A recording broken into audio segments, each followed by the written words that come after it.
All right, we're going to call the meeting to order for the Colchester Planning Commission. It is 7:04. Agenda considerations reserved for changes to the agenda items and order. We're all good. Comments and questions from the public not related to the agenda. Oh, we're all good. So next, we have our guest presentations for the school enrollment. Amy Miner, Superintendent of Regulations. Thank you. Just come right up. Awesome. Well, thank you very much for having me. I'm really proud to serve as the superintendent of schools in Colchester. I have worked, I've worked in the school district since 1998, so I have a fair amount of historical knowledge around the needs of our students and how we have grown. So I have prepared for you, I think I have about 20 slides, and so feel free to ask me any questions along the way, but my goal for the presentation tonight is that you have a strong understanding of where the district is headed regarding facilities and what current class size and enrollment looks like across the district. Really excited and want to take the opportunity to thank the taxpayers of Colchester for supporting the FY24 Colchester school budget. The budget that we presented to the taxpayers allows us to maintain all of the current levels of programs and services that we currently have to our students. It also adds a few positions in the area of support services. If there's one thing for you to know about the needs in Colchester schools is we are seeing a much higher level of care required for the majority of our students across the district, and that's something we needed to add some staffing in. We also reduced $200,000 in support staff positions, and our largest need area is space. I went back and thought I would give you a 15-year comparison of what the district looked like in 2007 and what the district looks like this school year. In 2007, we had approximately 2,000 students. You can see that number has steadily grown this year. As of our October 1 student enrollment, we had 2,184. So every year it's just a slight increase. Our free and reduced lunch rate across the school district has increased quite a bit. It was 19% 15 years ago, and we're holding pretty stable, just above 30%. We also have seen an increase in the number of multilingual learners. We call it our ML program. In previous years, you probably heard that referred to English language learners, or an ELL program. We now call that our multilingual learners, coming at that from they are speaking more than one language, so we want to do it as a positive approach to their abilities, and we're seeing that number steadily increase. In 2007 and 2008, we did not have any students that were experiencing homelessness, and this year we have 31 students experiencing homelessness. When we have a student in the district that is in this situation, we typically as a district are finding ways to clothe, provide other supports, transportation to and from co-curricular opportunities to help support the family in their time of need. And then we do have students that receive plans specifically in the area of special education. We call that our child count. And currently we have 380 students who qualify for special education services compared to 2007 when it was 283. So I think this slide demonstrates for you the needs of the students of Colchester are increasing. Overall, when I look at the number of students who have some sort of support plan where they require more support besides just general education, a special education plan, a 504 plan, or what we call an educational support team plan, that's about 30% of the students in the district that are currently on some sort of support plan. So here's a little bit of student enrollment. We do have a preschool program. That preschool program is housed at Mallett's Bay School. Mallett's Bay School is a really interesting building because it houses ages 3, 4, 5 and the grades 3, 4, 5. Preschool really should be housed in the building where kindergarten is located, but there is no space to include preschool at Porter's Point or at Union Memorial School. In 2007, we did have a preschool program. This is when preschool was not a requirement in the state of Vermont, and it was only for students who qualified for special education services. So our 3, 4, and 5-year-olds at that time. We had 20 students, we offered 2 sections, and you see no preschool teachers because, again, it was a special education program only. If you were a general ed student looking for preschool, you had to go to private pre-K, and so we had 2 special education staff. In 2015, Vermont implemented Act 166, which was the requirement for preschool within school buildings. It pays for 10 hours a week of preschool for students. In Colchester, our preschool program runs Monday, Tuesday, Thursday, Friday, so not on Wednesdays. Each day they're there for about 2.5 hours. So we're meeting that 10-hour requirement. This year we have 70 students, we have 5 sections, 2.5 staff, and 5 special education staff to support the students that are in that program. Those might be special educators, they could be speech language pathologists, but it's a really strong program. We know that there's been talk in this legislative session around making changes to preschool, and we know that there is another bill that will be in development for next legislative session around making changes to preschool. For next school year, we believe that we will have enough space for 75 students in our preschool program. What we are seeing is each year we have a wait list for families that want to access our preschool program, but in full honesty, our program is not accessible to all students and all families in Colchester because it is only 2.5 hours a day. What that requires, it requires you to provide transportation to and from that preschool program. And so some of our students experience preschool in the morning and some of our students experience preschool in the afternoon. If you are a working family who has a full-time job, it's quite a bit of a challenge to meet the transportation needs for preschool. Our dream, and this comes into my last slide a little bit, would be to have preschool housed where kindergarten is, and I'll talk about our future facilities bond. Preschool, one of the great things about having preschool at Mallett's Bay School, because I always like to make lemonade in any situation, is that our 5th graders and 4th graders go into our preschool classrooms and they're reading buddies and they're role models for preschool students, and that's a really great opportunity for those students to have. But at Mallett's Bay School, space is a significant issue, as you'll see when you look at enrollment. And so if preschool was not housed at Mallett's Bay School, we already have plans around how we would use the classrooms in the preschool wing. Every few years, we reach out to McKibben Demographics, who is the demographer company that we've used since I've been superintendent. They've done the demographic study for us twice, and they give us enrollment projections across the district. The last time we had them refresh the study was 2021. They will probably do it again in 2 years just because of the facilities bond. And what you can see from this graph is that all the way to 2030, 2031, you see a stable increase slightly year over year in the number of students that Colchester is expected to receive. And I will highlight, those are Colchester students living in the town of Colchester.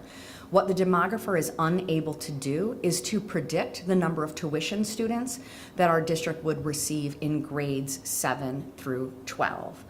I will show you our tuition numbers at the end of the presentation, but we currently have 107 students that attend school with us from a sending town that does not have a school that offers grades 7, 8, 9, 10, 11, and 12. Some highlights from McKibben's demographic study is that the majority of migration into the town of Colchester is for individuals who are ages 0 to 9 and 30 to 44. The other component is that, and you probably already knew this, but individuals ages 18 to 24 are continuing to leave the town of Colchester, most likely because they are headed out to college. One of the reasons for our slow increase in enrollment is any new construction, but they did note a significant number of empty nest households turning over to younger families. He did predict the median age in Colchester will increase, and that when they did this study, which was 2020, 2021, that we would have an additional 74 students by the year 2030, 2031. Again, that 74 students does not include any tuition students that we would have in that school year. In general, the growth is that we would see of additional students goes across all grade levels. However, there is a bubble at Union Memorial School, which I'll talk a little bit more. But that is the school that will see the most significant increase in student enrollment. And again, does not include tuition students. I'm about to go over what class size looks like in every grade level in every school. But there are two standards that Vermont schools are held accountable for. Those standards are located in the Vermont Education Quality Standards, where it sets the rules for class size. And so these standards didn't exist 20, 30 years ago, but they do exist now. The purpose of these standards is to ensure that students are having high quality access to education in an environment where they're going to get feedback and support around their performance. And so what the guideline is for grades K to 3 is no more than 20 students per classroom. That doesn't count special educators, speech language pathologists. That's just if you're in a kindergarten classroom and that primary kindergarten teacher, how many students are we going to place in that classroom? It gets a little higher when you look at grades 4 through 12, and that standard goes up to 24. In most cases, most classrooms, we are currently in alignment with the education quality standards. So if we talk a little bit about Porters and Union, we know we have two elementary schools on either side of town. That model has worked really well to limit the number of minutes that students ride on our school buses, given Colchester's large geographic radius. What I've given you here is a two-year comparison and then our projected numbers for 23-24. The reason why I've shown you the data this way is in the 21-22 school year, that is the first year where the district implemented something called the zone. Typically, folks knew if I lived on this side of town, my children would go to Union, and if I lived on this side of town, my children would go to Porters Point School. That is no longer the case. And the reason for that is that our student enrollment is unbalanced. And so if we would have stuck with the line, we would have had classes at Union Memorial School with 26 to 28 students in them. And that's just too many students to have in a kindergarten classroom if we were going to have class size at Porters Point of 16 or 17. So if you live in the zone, those families are notified. They find out at the beginning of the summer which school that they will go to. They're encouraged to play on both playgrounds, and that has allowed us to balance our numbers over the last two and over the next school year, what they look like. Again, so that students can have a similar experience to their partners in the other school building. Wait, what? Want to explain the zone to me again? So if you live in the zone area, which I would kind of define as the center of Colchester, you can't predict which school your child is going to go to. Whereas before, if you knew, you lived on Lake Shore or you lived kind of near, I'm forgetting the street name. But you picked out of the center of town. Yeah, Okay. so we picked the center of town so that we would not have students that were in the zone have over an hour bus ride to either end of town. So if you live out by Chimney Corners on your way to the islands, those students are definitely going to go to Union Memorial School. That's not part of the zone, Right. because they would be over an hour on a bus ride to Porters Point School, and we definitely don't want kinders on a bus that long. So if you're in the center of town and our incoming classes are pretty balanced, then we're most likely going to stick with what you thought would have been that school. But if numbers are unbalanced, like they are currently, we may ask families in the zone to go to Porters, where they might normally have gone to Union, to help balance that class size. If I look back on our enrollment history over the last 20 years, there was a period of time where Porters had a higher enrollment. I think 7 years ago, the incoming kinder class at Porters Point School had 98 students in them. And we did not have a zone at that time. So our response was to add an additional kindergarten teacher who has now followed that class, they're fifth graders now, all the way up to grade 5, so that we didn't have tremendously large class sizes. By doing this model, it limits the number of times that we may have to ask for an additional classroom teacher. The structure of Porters and Union limits our ability to add an additional teacher. The year that we did that at Porters and Union, music and art went on a cart. Music and art at Porters and Union, in both of those buildings, they share a classroom. And so we took that classroom in order to give that large class an extra classroom teacher, which is a challenge when you're a teacher teaching on a cart and delivering services to all of the classrooms in that building. The model has worked well. There is a waiver process, so if you lived in the zone and you really wanted your student just to go to Union Memorial School, but we assigned you to Porters, you would fill out the waiver application, and thus far, enough families have been willing to do the zone component that we've been able to honor every waiver request. one of the requirements for when we look at zone students is if there is a current sibling in a school, then we want that sibling to go to that same school. That would be too much of a burden for that family. If you have a student who is in grades 3, 4, 5, 6, or even in the high school, we might put them in the other school building. Okay. And at this point in time, the village is the heavier side? Union, by Union. far. Yeah, by far. Yeah, by far. And when you look at the projections from the demographer, when you get to 2030, they are predicting 90 students to be enrolled as kindergartners on the Union side of town and 77 on the Porter side of town. Do they get as specific as streets or areas? No. No, so it's pretty general. Pretty general. Okay. And sometimes we can figure out kind of the streets because of the developments. Sure. When the I don't know if we want to call them apartments or duplexes by Chimney Corners, when that was built, we actually thought that we would have a little bubble of students attend Union Memorial School, and that we did not see that happen. It's mostly individuals living there currently that do not have students in school, so that had very little impact on our enrollment. Okay, Good questions. thanks. All right, moving on. And so here's K-5. And so we're seeing class sizes between 150, 160. Again, we're striving to stay within the educational class size of 20 students when you K to 3, 24 in grades 4 to 5. For kindergarten, you see in the EQS column, are we in alignment with the education quality standards? I said yes, no. And part of the rationale there is both at Porter's and Union, they have smaller classes. And so they have, at Union Memorial, there are 2 larger kindergarten rooms and 2 smaller kindergarten rooms. So at times we will put more students in those larger classrooms just from a space perspective.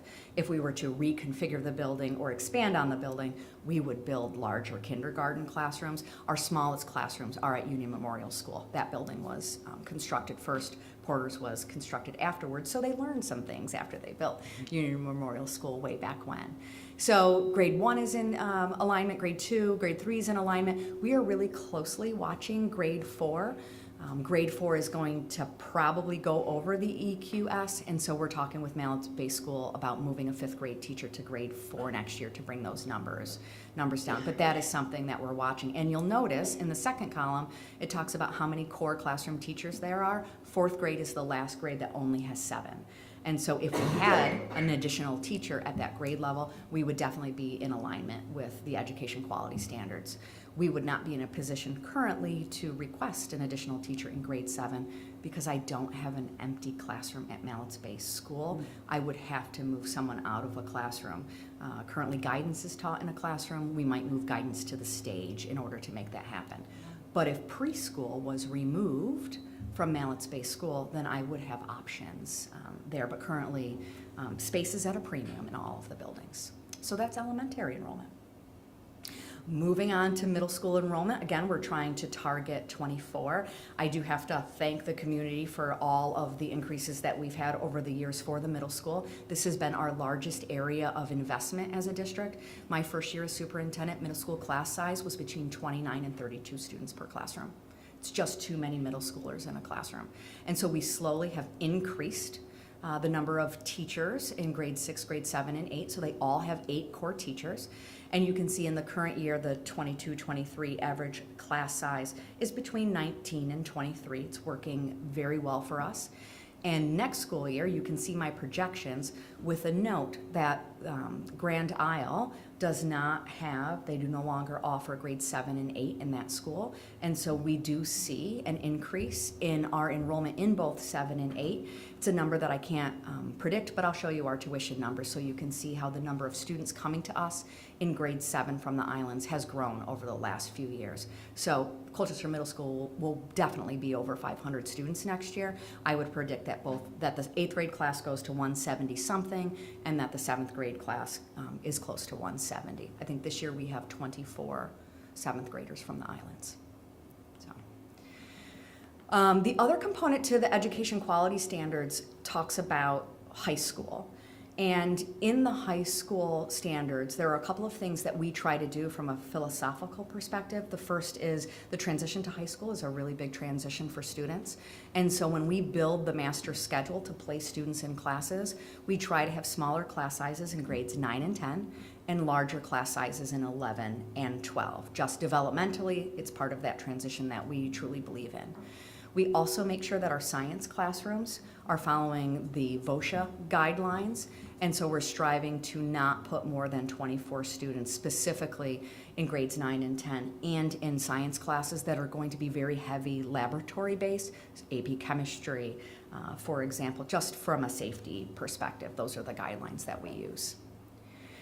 Rather than showing you all of the classes at CHS, which is a really long report, I'm going to give you a summary of what our current enrollment looks like. It's 22 to 23 in the greenhouse, which is grades 9 and 10. It actually worked out this year to be about the same in the blue house, which is grades 11 and 12. Of course, we have to call them green and blue, school colors, just to be, a little funny.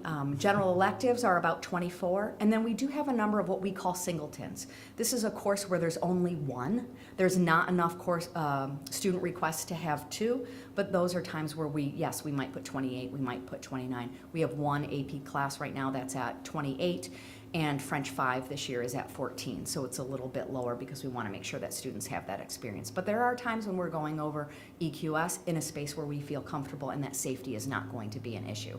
Often you'll see us above 24 students in a class if it's a junior, senior class, or if it's an AP singleton, not a science class. So, this is pretty naive. Yeah. I have no idea what the greenhouse, blue house. Yep. What is that? Greenhouse is all of the courses that would be required for grades 9 and 10. And so it would be your required English class, your required social, algebra 1. Right. And then the blue house, you would see the same, 22, 24 this year. And blue house is the required junior and senior classes. Okay, We just separate them into houses, gotcha. All right. just to be more complicated. Edubabble for you this evening. That's it. Here is the high school enrollment and projections. You can see 17-18, the high school was at 633. This year we are at 735 students at the high school. Those numbers, current and past years, include any tuition students that the high school would have. And then you take a look at the projected numbers, and so we are projecting high school enrollment to be 731 students for the 23-24 school year. However, I made 9th grade red with an asterisk because what is not accounted for is any tuition students that we would receive at that grade level. So that number I would expect would go up. Do you have like on a number that when you reach capacity, I mean, can you turn tuition, or you probably don't want to turn tuition students away? Yeah, there was a time in Colchester's history where we did not accept any tuition students because of enrollment, so that is a possibility. It's actually a question that we talk about every single year with middle school enrollment. Now that we have added the last 2 teachers on grade 7 and 8 to have 8 core teachers, it's more likely that we wouldn't turn students away because we want to maintain that class size. Mm-hmm.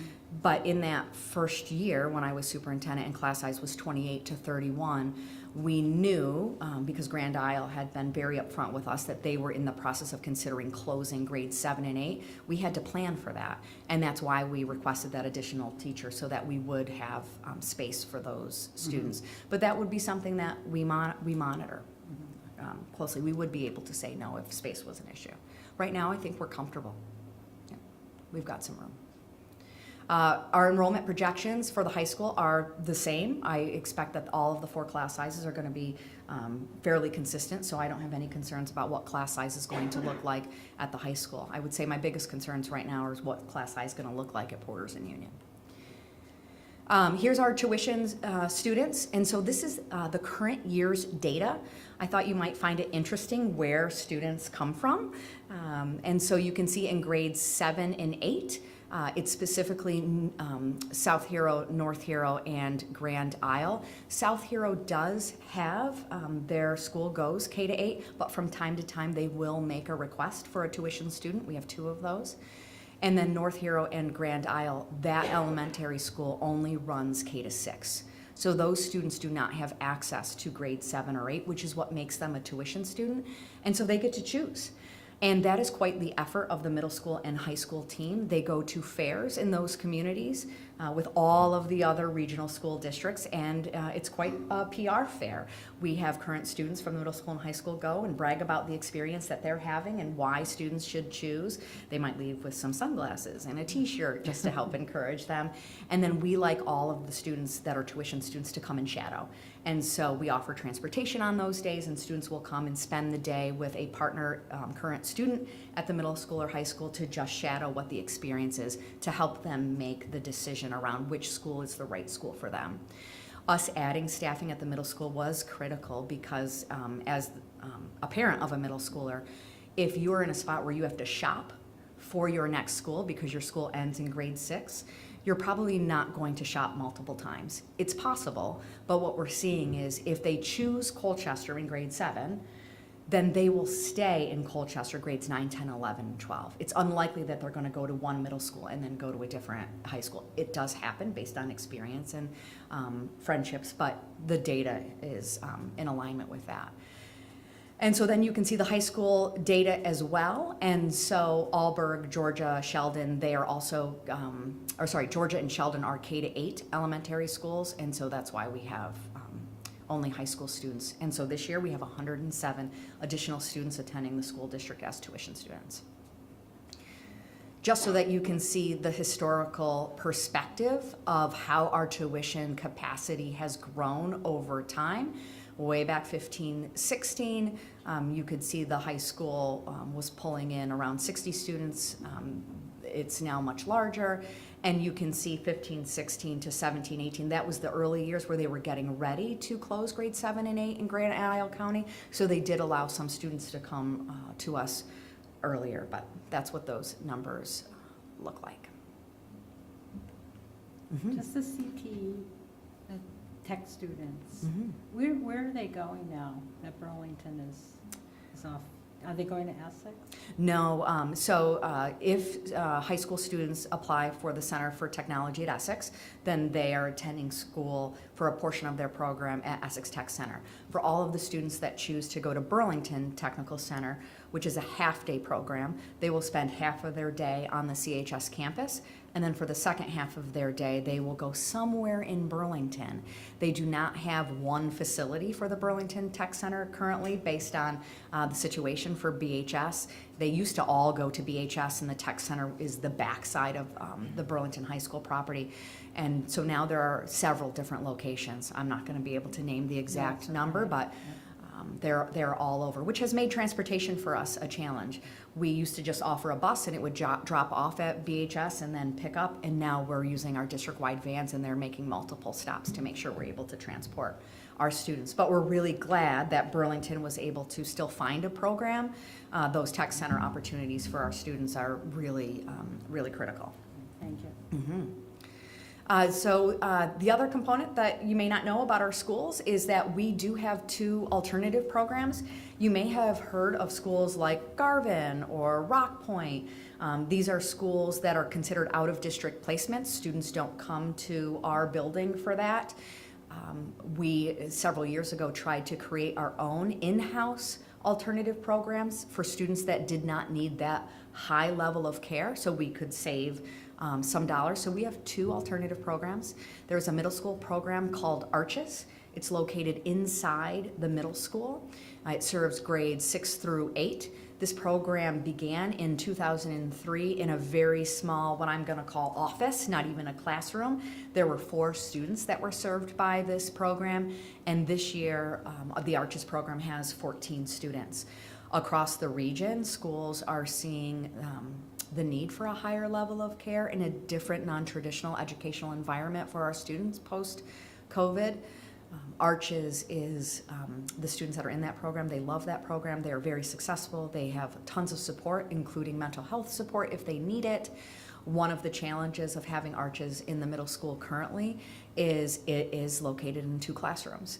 And because we have added classroom teachers to grade 6, grade 7, and grade 8, currently French and Spanish is located in like on a cart, so they share classrooms with other teachers, which is, again, not best practice. So we did talk about in this last budget, should we put temporary trailers at Colchester Middle School to help with the space crisis that that building is having? And one of the decisions that we decided is we will wait until we do a facilities bond, and we're going to do some low-cost renovations to the library to try to put French and Spanish in the library to avoid those higher costs.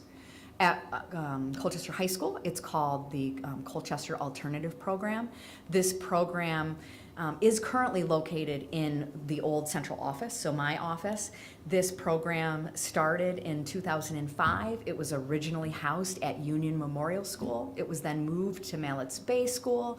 It was moved into the high school, and we found that as we tried to grow the program and to bring students back from out-of-district placements into the public setting, that they needed their own space. So for a period of time, we rented the building across from the middle school. Used to be the dentist office. That's where CAP was.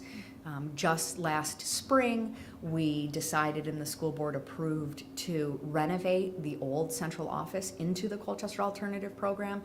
It's within walking distance of the high school. You can see the students go from one building to the next building. They no longer have to walk through the woods on an unpaved path. We had a couple injuries on the path. So we were really excited about making that move for students. The students are so proud to be in that program because it's renovated. They have all of their needs right there. This year, there shouldn't be, I don't know why that says, there were 4 students originally. There are 34 students currently in that program.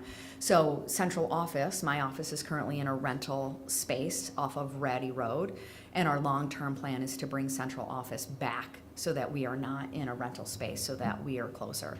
That was a very student-centric decision that we made. If you are a Arches student at the middle school, you're there all day long in that program. If you're a CAP student, an alternative student at Colchester High School, you might have all of your classes in the CAP building all day long. You also might be a hybrid student, and so you might go to the high school for math because that's your strength, and then go back to the CAP program for the rest of your day. Or you might just do PE at CHS, or you might just do your electives. The other group of students that we have at CAP might be students that are behind in credits or that are working full-time and they're coming to the CAP program for tutoring. So what's nice about that model is there are options based on what is best for that student. Probably more information that you wanted, but I had to share. So what are we working on for the future? We are taking a very close look at our enrollment and the areas of growth and change that we are hoping to do. Prior to COVID, we were ready to do community forums. We were going to do them in the summer, and we were going to do them in the fall around creating a new model for the youngest learners in our district, specifically preschool up to grade 2. And we developed 3 different options for the town on what those facilities would look like. It included building a brand new building on Laker Lane to house all of pre-K and grade 2. One of the options was to renovate fully Porter's and Union. And a third option was to sell one of the buildings and build a half-size building on Laker Lane.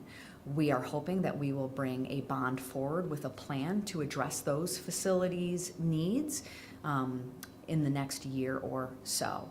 What we are thinking about is what is the future enrollment of the town and the housing going to look like, so that if we are going to build or renovate, that we are building these buildings large enough so that we don't ever have to do temporary classrooms. One of the components that we will be paying close attention to is the pre-K bill, and will it eventually be a requirement that it's not 10 hours a week? Is it a full day pre-K program? And this idea that is out there around, should the schools then house full day pre-K for 4-year-olds, which has been talked about. We currently, if those changes were made, we do not have the space to make that shift. We would have to think very creatively about how to do that, and so that needs to be part of the conversation in our planning and build process. So we're watching Sarita's work very closely because it's going to impact our planning. The other building that we are hoping to include in the bond is the middle school. I would say preschool and the middle school are two biggest areas of need. The middle school is really hurting for space. There is a middle school in Essex that has the same floor plan as Colchester Middle School, and they've done some renovations to their building, so we've been looking at that. We have an architectural firm that's looking at our buildings to make sure that we're meeting all of the needs. But I see a future large facilities plan in our future. One of the themes in all of our buildings, even the high school and Mallett's Bay School, is the areas that we have for support services, school counselors, when students need to go for a timeout for class, or maybe they're in a room for a few hours because of behavior and they're doing some processing. The spaces are limited as to where that happens, and so in all of our dreams, it is to create a support services center where we can confidentially process with students and give students the space that they need when they need to take a break from the classroom. Right now, that space really does not exist in a positive way at Mallett's Bay School, the middle school, or the high school, but the Bay and the middle school are the two biggest challenges there. So a future bond, hopefully, in our future. Any questions? That was a lot of information. That was a lot of information. Very well done, though. Yeah, that's great. Yeah. Any questions from anybody today? Go right ahead. Thank you, Amy, for coming. This is really, I think, informative for the commission and for anyone else who wants to watch this afterwards. I think it's really good information. I was curious when you talked about the zone, is that something that's sort of secretive to sort of the office, or is it sort of a published map of any sorts? Yeah, great question. It is located on the district website, Porters and Union website, so you could pull that up and you could see all the streets that are currently listed in the zone. The other component that we wanted to do is be very proactive with families around the zone. And so we know a very large number of our families that have 3-year-olds, 4-year-olds, or 5-year-olds that are currently in preschool. And so every fall, they get a letter just saying, as a reminder, when your child is ready for kindergarten, based on where you live, you currently live in the zone, and this is what that process looks like. That way, when you get to kindergarten registration time, which is right about now, you're not surprised that you have been planning for the past 5 or 6 years that your child is going to go to Union or go to Porters. So where does our growth center fall? Does that, like the Severance Corners, do you know that area there? Is that in the zone? It's an unknown? Yeah, or? it's Union. It's Union. Okay. And so it's not currently in the zone, and that's one of the conversations that we've been having based on the building growth in the town. We may need to take another look at what streets have been identified as zones as further developments are made. And we may ultimately get to the spot where we officially move the line. Yeah. And so that is something that we will continue to evaluate over the next couple of years. We didn't want to just move the line in 21, 22, because we knew that over time, Porter's has had more students and then Union has had more students, but with the quantity of growth on the Union side of town, we think that that might be a conversation that we need to have with the board and the community around, do we permanently move the line? Creating the zone has resulted in some busing challenges for us, so it hasn't been completely smooth because we are moving more students from the center of town over to Porter's, and so we've shifted some routes to try to decrease K-1 Porter's students' bus times, because we really, my goal is I don't want them on the bus more than 45 minutes, but some of them have longer times. The other challenge between Porter's and Union is there are very limited daycare options on the Porter's side of town. And so we have also altered our bus runs so that if you are in a Colchester daycare on the Union side of town, we are having a Porter's bus go there, because your options as a family member to find before or after care for your student is extremely limited if you live on the Porter side of town. Thank you. Yep. I think that's really helpful. All good. Thank you very much. Thank you so Yeah, much. thanks for having me. Very eye-opener. Yeah, thanks. Absolutely. All right.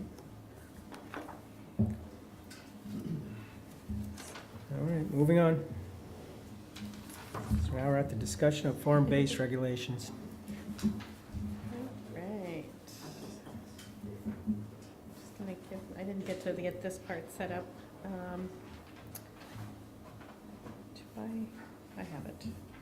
I can get to it.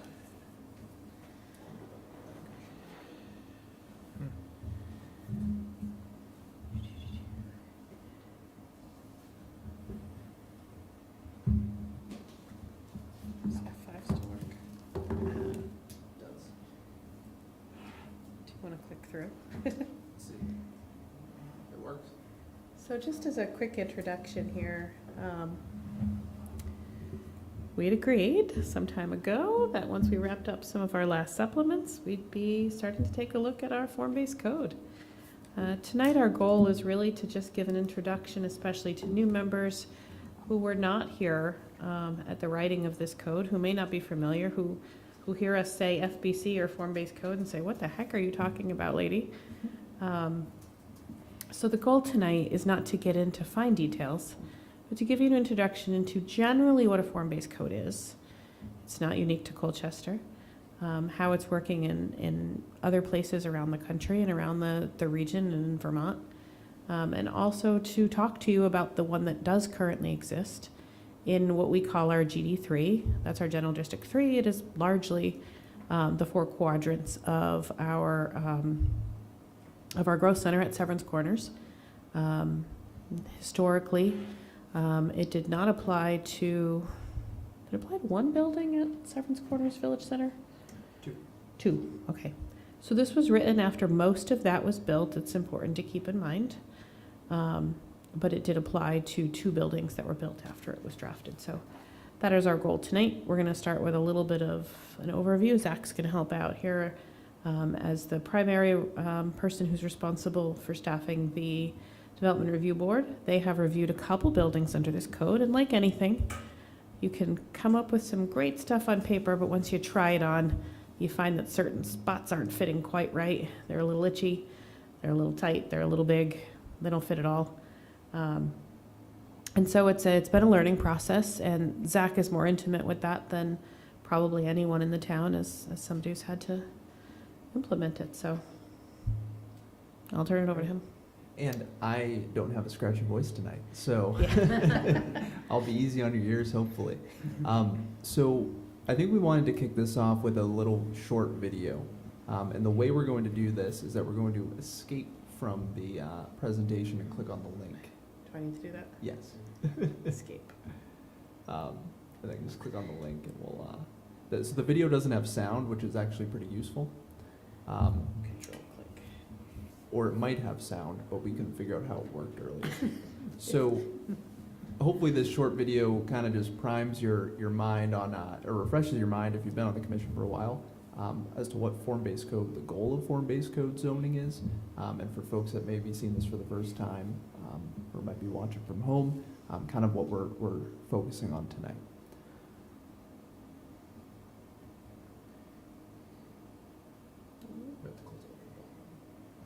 At the bottom. Here. There we go.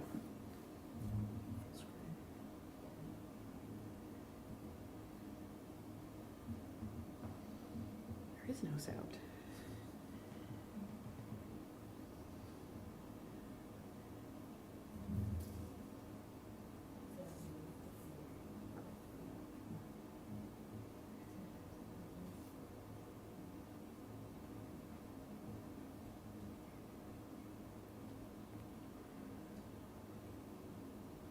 I love these. You can imagine maybe like a triumphant song.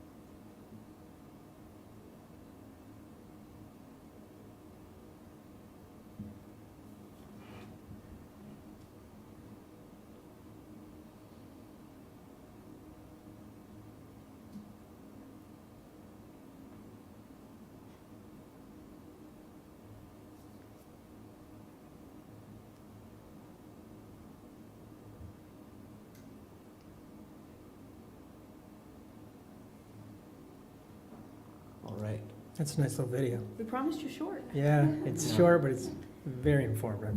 Yes. So Yeah. if we can get back to the presentation, we'll jump back into form-based code here. Hope we were just in form-based code, but Seven's Corners will That's our goal. Is it? That's the goal.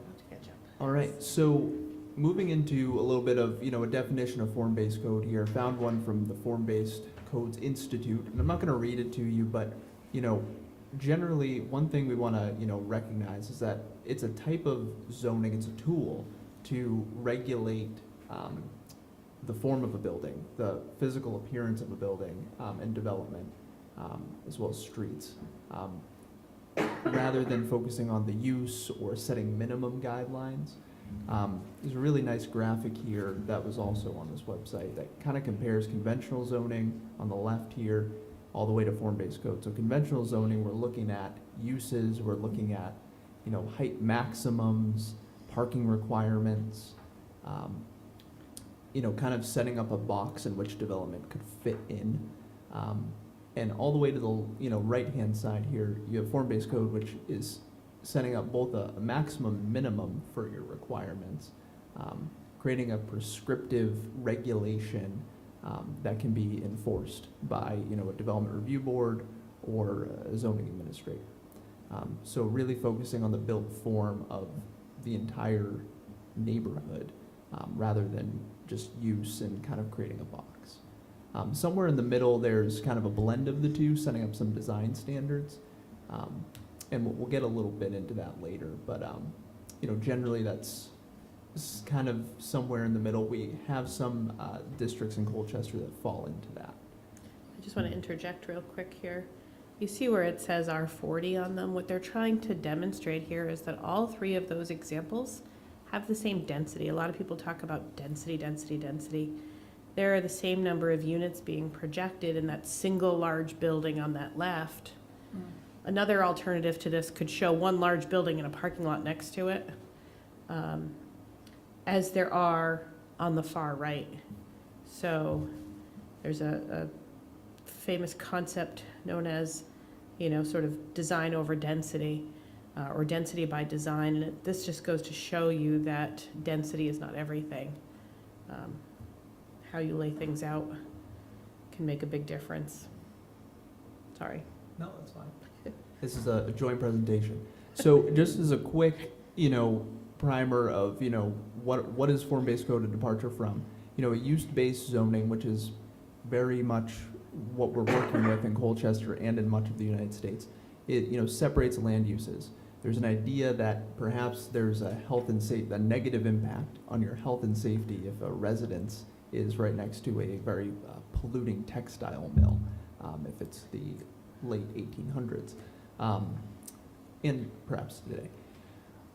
There are some, design standards in, current use-based zoning, looking at setbacks, height restrictions, lot coverage.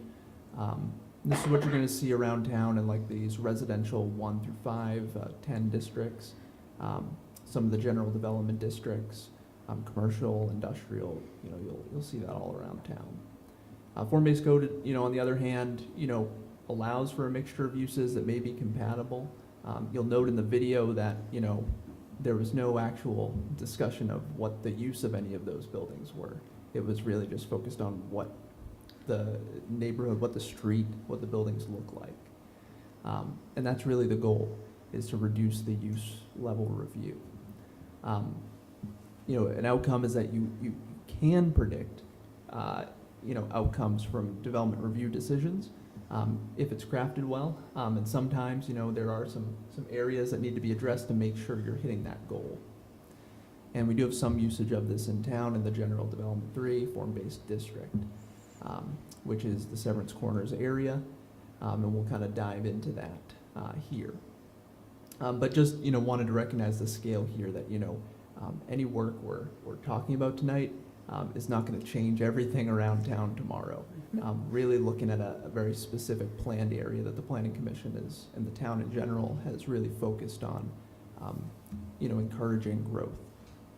Can I just ask, so is that just for the Severance Corner district, or are you looking at the whole town kind of being form-based? So I think there's an opportunity to use this tool a little more in other districts in town, but I think for right now, the conversation is gonna be focused on the General Development 3 district. You could almost say that the West Lake Shore Drive, the LS 1 and 2 are sort of like a form-based code light. We don't call them that, but they have some of the elements that you see when we talk about sort of frontage and some of the, window or, requirements of within a structure. I call it light because there's many less standards, but if you flip through the regs, it becomes apparent pretty quickly because you can see some of those images. And I think that, we'll talk about this later, but some of the elements that go into this GD3 form-based code are elements that can be pulled out in other areas one at a time if you want. So for example, we might talk about building types. Those don't exist right now in the code, but it's something that I want to talk to you about. Those are things that we started to look at for LS3 and 4, if you remember, where we said small multifamily, row house, townhouse. We started to introduce that concept. There's an opportunity to include that more in GD3, and then those could then be pulled out to other parts of town where you say, we want multifamily, but we don't necessarily want it to exist in a 60-unit building, for example. And so there's opportunities for sure. You might talk about door standards, and you say every building should have a door to the front. Let's take this standard and apply it. But that would be a later step. The only other thing I wanted to add to what Zach had said about how you're creating some predictability.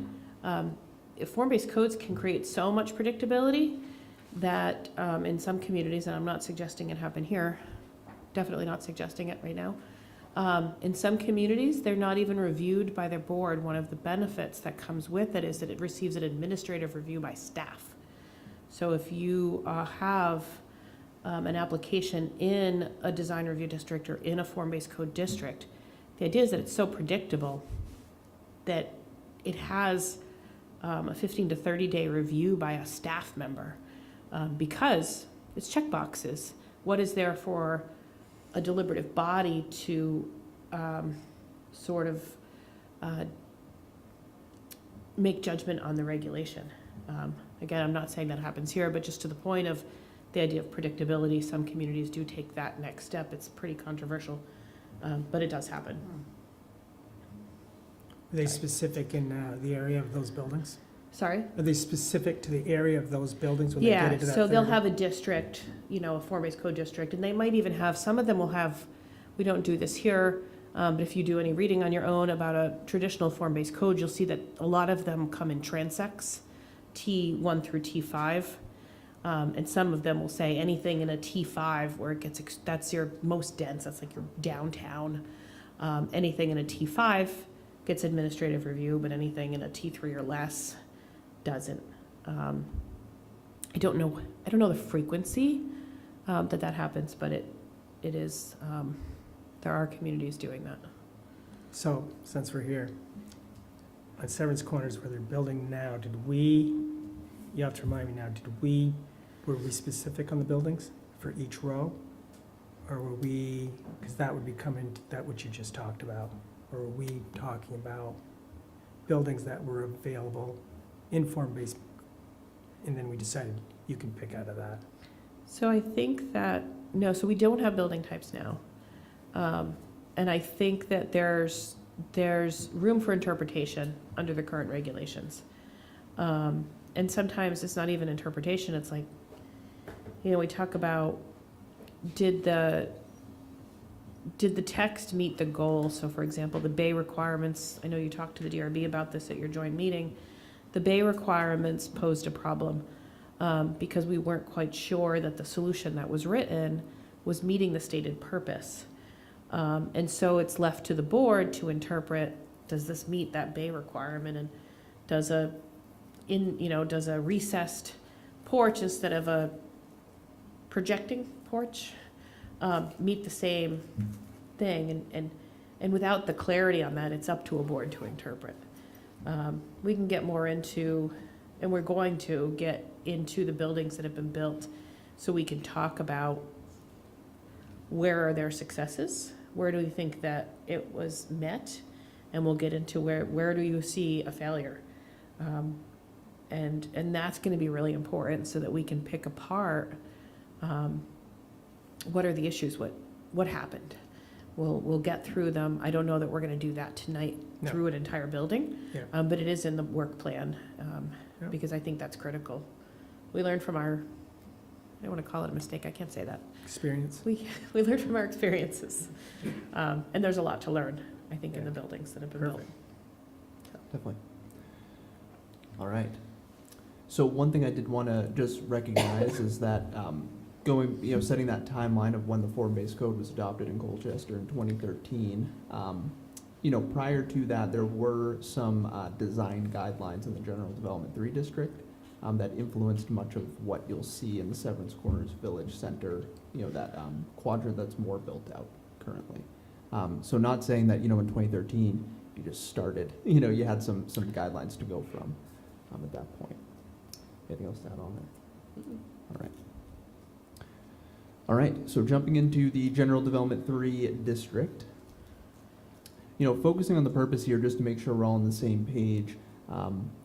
The goal really of this district is to, have higher density, mixed use, multi-story buildings, accommodating, a variety of uses, but also residential. Looking to have buildings set close to the sidewalk, entrances, storefronts, windows facing the streets, and ideally streets that are nice for folks to walk on or drive on, right? Have curbs, street trees, sidewalks, blocks to kind of to break up some of the development. All right, go back. Yep. Please. Why did you put that in black, or whatever you want to call it here? Why didn't we start with the whole thing? 'Cause personally, I think the first line was more important to start with, because every time we do any kind of supplement, we start with our idea and then we get into the next part. This is a nickel and dime thing, I know, but this is where we're starting at the beginning and where I want to end up, hopefully, on the other side, just so we're on the same page of what I'm looking at. Sure, so that is the whole purpose statement. Right. And I had just highlighted or bolded the second part because I wanted to draw your attention to it. Got The it. whole part deserves, your attention and consideration. I think modeled on traditional New England downtowns is, something that, we can go into other examples as well. But I did want to just talk about the intent of what, the Planning Commission had identified, at least in 2013. Okay, So. very good. So I think starting this off here, and we have some handouts because these are pretty hard to see on our presentation. But a big way of how you achieve this goal is to look at street types. And in the Severance Corners form-based General Development 3 district, there's 3 main street types, which are A, B, and C streets. And these kind of get towards the idea of like a transect that Kathy M was talking about a couple of minutes ago, but really looking at, your A streets being your main street. This is an area where you're going to have taller buildings, as well as, buildings closer to the road, mixture of uses in there. Whereas C streets on the other end of the spectrum are a little bit more residential in nature, a little bit further back from the road, shorter buildings, a little less lot coverage. And one thing here to look at, because this is a departure from the regular zoning, is that you'll notice under building placement that setbacks now have a maximum setback. So you can't have just a 30-foot minimum setback. You're looking at prescribing where that building is sitting between a 0-foot and 18-foot area on a site. So really trying to, make sure that whatever ends up being built is consistent with what your goal is. Going through this here, one thing to note is that this area really focuses on the creation of lots as well, to create lots that are uniform in size, but also, with large, having the capacity to have higher lot coverages than usual around town. So just something to keep in mind. For heights of buildings, really looking at stories with, you'll notice the first floor on an A street has a taller first floor than that on a C street. Kind of looking at identifying that as possibly a more commercial space or something that's more suited to a variety of uses rather than just a residential 8-foot ceiling. Did want to pause here though to see if anyone had any questions about this because we're kind of launching into the specifics and I don't want to overwhelm you. Yeah, jump right in. So where is parking on here? Yeah, so parking is on actually a different section. Okay. And in the General Development 3 district, I understand that the parking minimums of Article 10 do not apply. Rather, the General Development 3 district tries to regulate the location of parking and what those parking lots end up looking like regarding size of the parking lots. It's on a different page. There's actually a whole table dedicated to it. Yeah, I think I saw it in what you sent out, but I'm just trying to, I can't take from that and put it into here, like where it would be, but you know where the parking is, so. Yeah, and I'm sure we'll, at least in a coming planning commission meeting, I'm sure that'll be a topic. Oh, yeah. I want to make it, I don't want to interrupt you, Nope, go but ahead. are you? So one of the things we have identified for discussion are these street types, not necessarily just the details within them, but do we have the right street types assigned? Is the intention for the A streets to be the ones that are along the state highways, for example? Is the intention, and this is a question to be answered, but not necessarily tonight, that, for example, Sunderland Farms, that's the one that's under construction right now. Did I say that right? Sunderland Farms? Okay. Is the intention that your biggest, tallest, densest buildings be right up there at Severance Road? And it may be that you affirm that, and it may be that you say, boy, maybe not. So it is something we'll be talking about is, what is an A, what is a B, what is a C? Who determines that? Did we do it right? I don't want to get into too much because it is a project under discussion, but same thing applies to the northeast quadrant, which is currently being reviewed by the board. That would dictate that the A street is the one that is along Roosevelt Highway. Again, this is northwest quadrant. So the one along there, where there are currently some small buildings with some barns, some residential buildings, is it intended that that is where your tallest, densest, closest to the road buildings are? And I think that's a discussion worth having. And I would love to hear from you guys when we get to that. But definitely everything about the streets and what is an A and what is a B, not just what does a B mean, but where are the Bs, is going to be really critical. I think it's one of the things we've identified by the board, by staff, by applicants as being sort of problematic, because I think we have some height issues, some setback issues that I don't know were intended, or maybe they were and we can affirm it. But so that'll be a whole discussion. Would it be premature at some point to walk around? No, I think it's a kind of, great idea. And have you say, this is where tall buildings would be, or this is, this would be B Street or C Street or whatever, just so we could get, for me, that would be really helpful. Yeah, I think, and also looking at a building and pointing out what you like and don't like. I think it's a great idea. I'll work with Rich on figuring out when something like that can happen, because we'll have to warn it. That's very timely. Yes. Sorry if you've read an article about site visits by a planning commission or DRB in Vermont Digger. If you haven't read it, I encourage you. It's very interesting. I can send it around. wait until Oh. mud season is over. Yeah, mud season, yeah. See, you read it. Oh, I didn't read it. but Oh, I- okay. no. Well, it's a very pointed comment. I think that's a fine idea if the commission is up for it, so. Can we also take a look at the noise project, what's being proposed? Um, No, it's not. let me think on that, just because it is currently being reviewed by the, And I'm just Yeah. curious, is a different developer for that?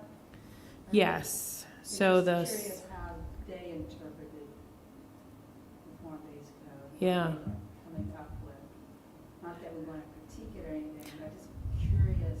We should look at both sides of the I street. have a feeling, I mean, I can say all I want, I have a feeling you will hear from that applicant builder directly. I think they plan to attend future meetings. And there are some lessons learned from the review of that we'll definitely be sharing. I don't think there's a problem with you guys talking about it. It's kind of critical because it is, we don't have that many data points, right? Right. We can't just ignore a whole quadrant. Yeah. We So it's should- probably fine. We should look at the other side too. And you'll hear, I think Sure. this is your probably only meeting where you won't have a property owner or developer from those quadrants. They've been following along, they have a list. And some of them are lists that we've identified together even. Just as things we just didn't think about. It's okay. So we'll definitely be doing that. Are there examples of these in other towns that we could look at? Yeah, I'm gonna actually, very good question, because I'm gonna walk you through a little bit later some that I know of, just to sort of do I got some really good examples actually that I like to sort of show. So hold that thought. All right, so I will try not to keep us too long here going through architectural and site design standards. But the fun didn't just stop at 3 types of streets. It continues. And, really looking, and I'm not going to go into a deep dive on all this stuff right now, because you'll probably go into a deep dive in some individual meetings. And I think the best way to talk about some of this stuff is by looking at buildings, rather than listening to me talk about it. Generally, looking at, adding some visual interest to larger buildings, whether that's, there's language in the regulations about articulated vertical facades and expression lines between the first and second floors of buildings. And I'll have some information about some of these items here as we, pull up some of the architectural plans for some buildings. But generally looking at these requirements, you have your street types, but then you also have some building requirements on the coming pages in the regulations. There's requirements for at least one type of projecting facade element. Now these are, and I had a list on here, but I also have it in front of me. Things like porches, awnings, cornices on flat roofs, for example, balconies, stoops, patios, these kind of in-between areas that aren't inside the building and they're not on the sidewalk, but they add some human element to how you might interact with the building. So there are some requirements in the regulations for those. There are requirements for roof styles, whether that's pitched or flat. On A or B streets, you could have either. On C streets, you're looking at a pitched roof being the one that is at least allowed, whereas flat roofs are not. Windows and doors, there's plenty of requirements for these, but generally looking at, breaking up those flat walls. And, there's percentages of facades that need to have windows. There's actually restrictions on intervals for doors, as well as, I believe, some regulations for storefront windows when they're proposed in the regulations currently. And like Sarita was saying here, parking placement is something that's reviewed. Whereas, generally across town, we're looking at a number of parking, like a minimum parking requirement that could end up being large for a commercial building. There's actually no minimum. But that being said, there are standards for when that parking is proposed, where it should be located, how many spaces can be in the lot, how many spaces can be in a row, and really adds just some, some context to, not having parking be between the building and the road ideally. There's some requirements for bays, and we've flagged this in the joint DRB Planning Commission meeting. A bay is really intended to break up a long, large facade by creating a setback in a way, or a step back, at least of 4 feet, to really allow for, the building to just be broken up a bit. And there's definitely some discussion that can be had here about how that should be best interpreted. And there are block standards as well to kind of break up those longer buildings to see if there's a way to, I don't think there's been any buildings proposed that would be so long that they were required to be, cut down in some way. But there are some standards in the GD3 section related to like length of buildings. And I will just flag for you that there's still some use reviews. The Development Review Board is still reviewing proposals based on use in this district. Might be something that, gets looked at as part of this, or maybe not. The pleasing thing to me is how many permitted uses are in here, which is great. And I think, the main thing there is to really provide some of that predictability for applicants as they're moving through the development review process in this district.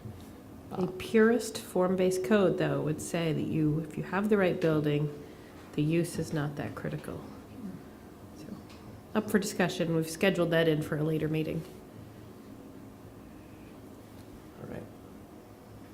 So one thing I do just want to flag here is that there's 2 ways in which the Development Review Board interacts with this district.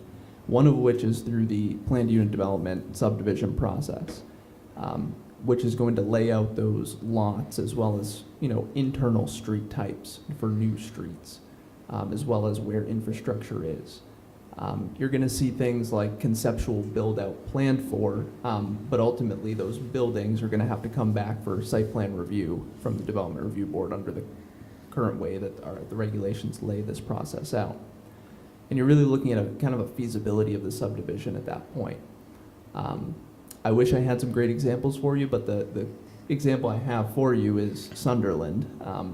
In a way, technically they had a prior approval that they modified through the subdivision process under the form-based code.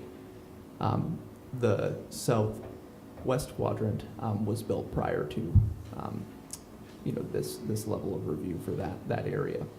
Sunderland is where those 2 buildings are under construction right now, just to orient you. And then we have site plan review where we're looking at individual sites. We're looking at elevations and civil engineering plans against those architectural standards that I had mentioned. Talking about use, even though the purists, the form-based code purists would probably shake their head at that, that's considered at this stage. And really, this is an almost ready for construction review. We get a really comprehensive application package at this point for buildings. So just to, give you an idea of what's on the ground or what's been approved, we have, and I should have oriented this a different way, but we do have the southwest quadrant here. Some items that you might be looking at, there's a lot of this predated the form-based code. Approvals go back to 2002, 2004 for multiple buildings. But that larger 60 Severance Green as well as the newer building on Perimeter Drive did go through form-based code review, albeit wasn't part of the subdivision review.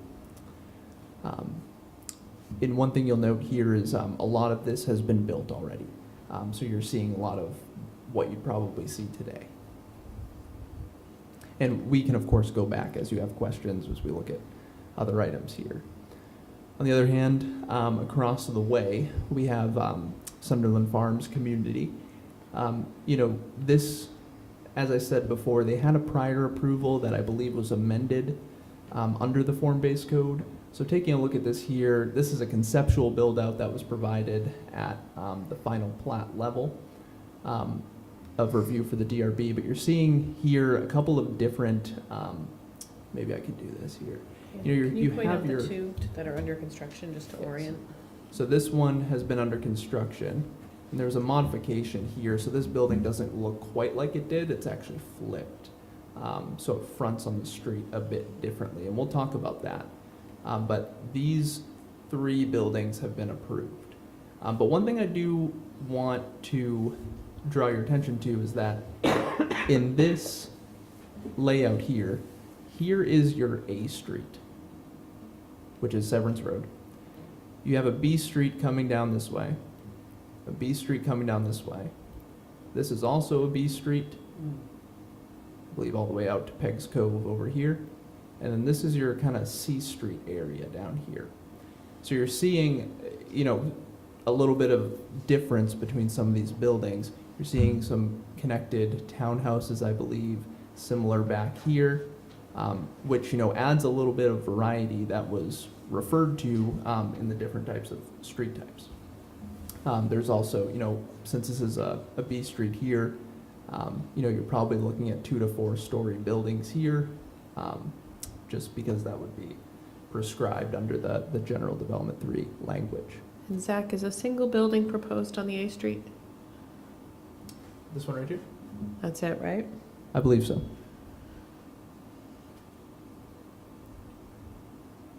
So food for thought. That's the only building on the A Street? It's the only A Street, and that's the only So we building on didn't the get A a Street. straight line of buildings. You are getting them from a distance. I think the function of what you get is that you don't see it now, you will. A whole lot of parking up near the road, and those buildings will be in a distance, the same distance you see them at now. But that will be your visual as you travel along Severance Road there. The thought, and I don't know if it's still your thought, with having an A Street is that you do have those liner buildings, very large, I shouldn't say very large, but the largest buildings that are allowed would be on that A Street. So your largest potential buildings would be those liner buildings. We're just seeing people not propose them because of where the A Street is, I think. And we'll get into that, but I don't know. We'll talk about the solution based on what your goal is, but we'll have to talk again about what the goal is so that we can find the right solution. But we could say the same thing. I think there's no A Street buildings on the northeast, right? Is there any A Street? So, no. No. So same thing, in all of Severance Park, we're talking 600 units, not a single building on an A Street. And there's probably actually a pretty good reason for it that we'll get into later, but partially because building right at Roosevelt Highway, for example, presents some issues because there's some lots between. Also, there's some discussion about what will happen with the intersection improvements. There's just also a question about whether or not putting a 5-story building right next to a single-story, single-family house is really the most appropriate use. Whether those buildings should be truly oriented to Roosevelt Highway. And again, I'm north of the Severance Corners intersection when I'm talking about this. But did we really want that larger urban building fronting right on a street that does not and probably will not have a lot of pedestrian bike access?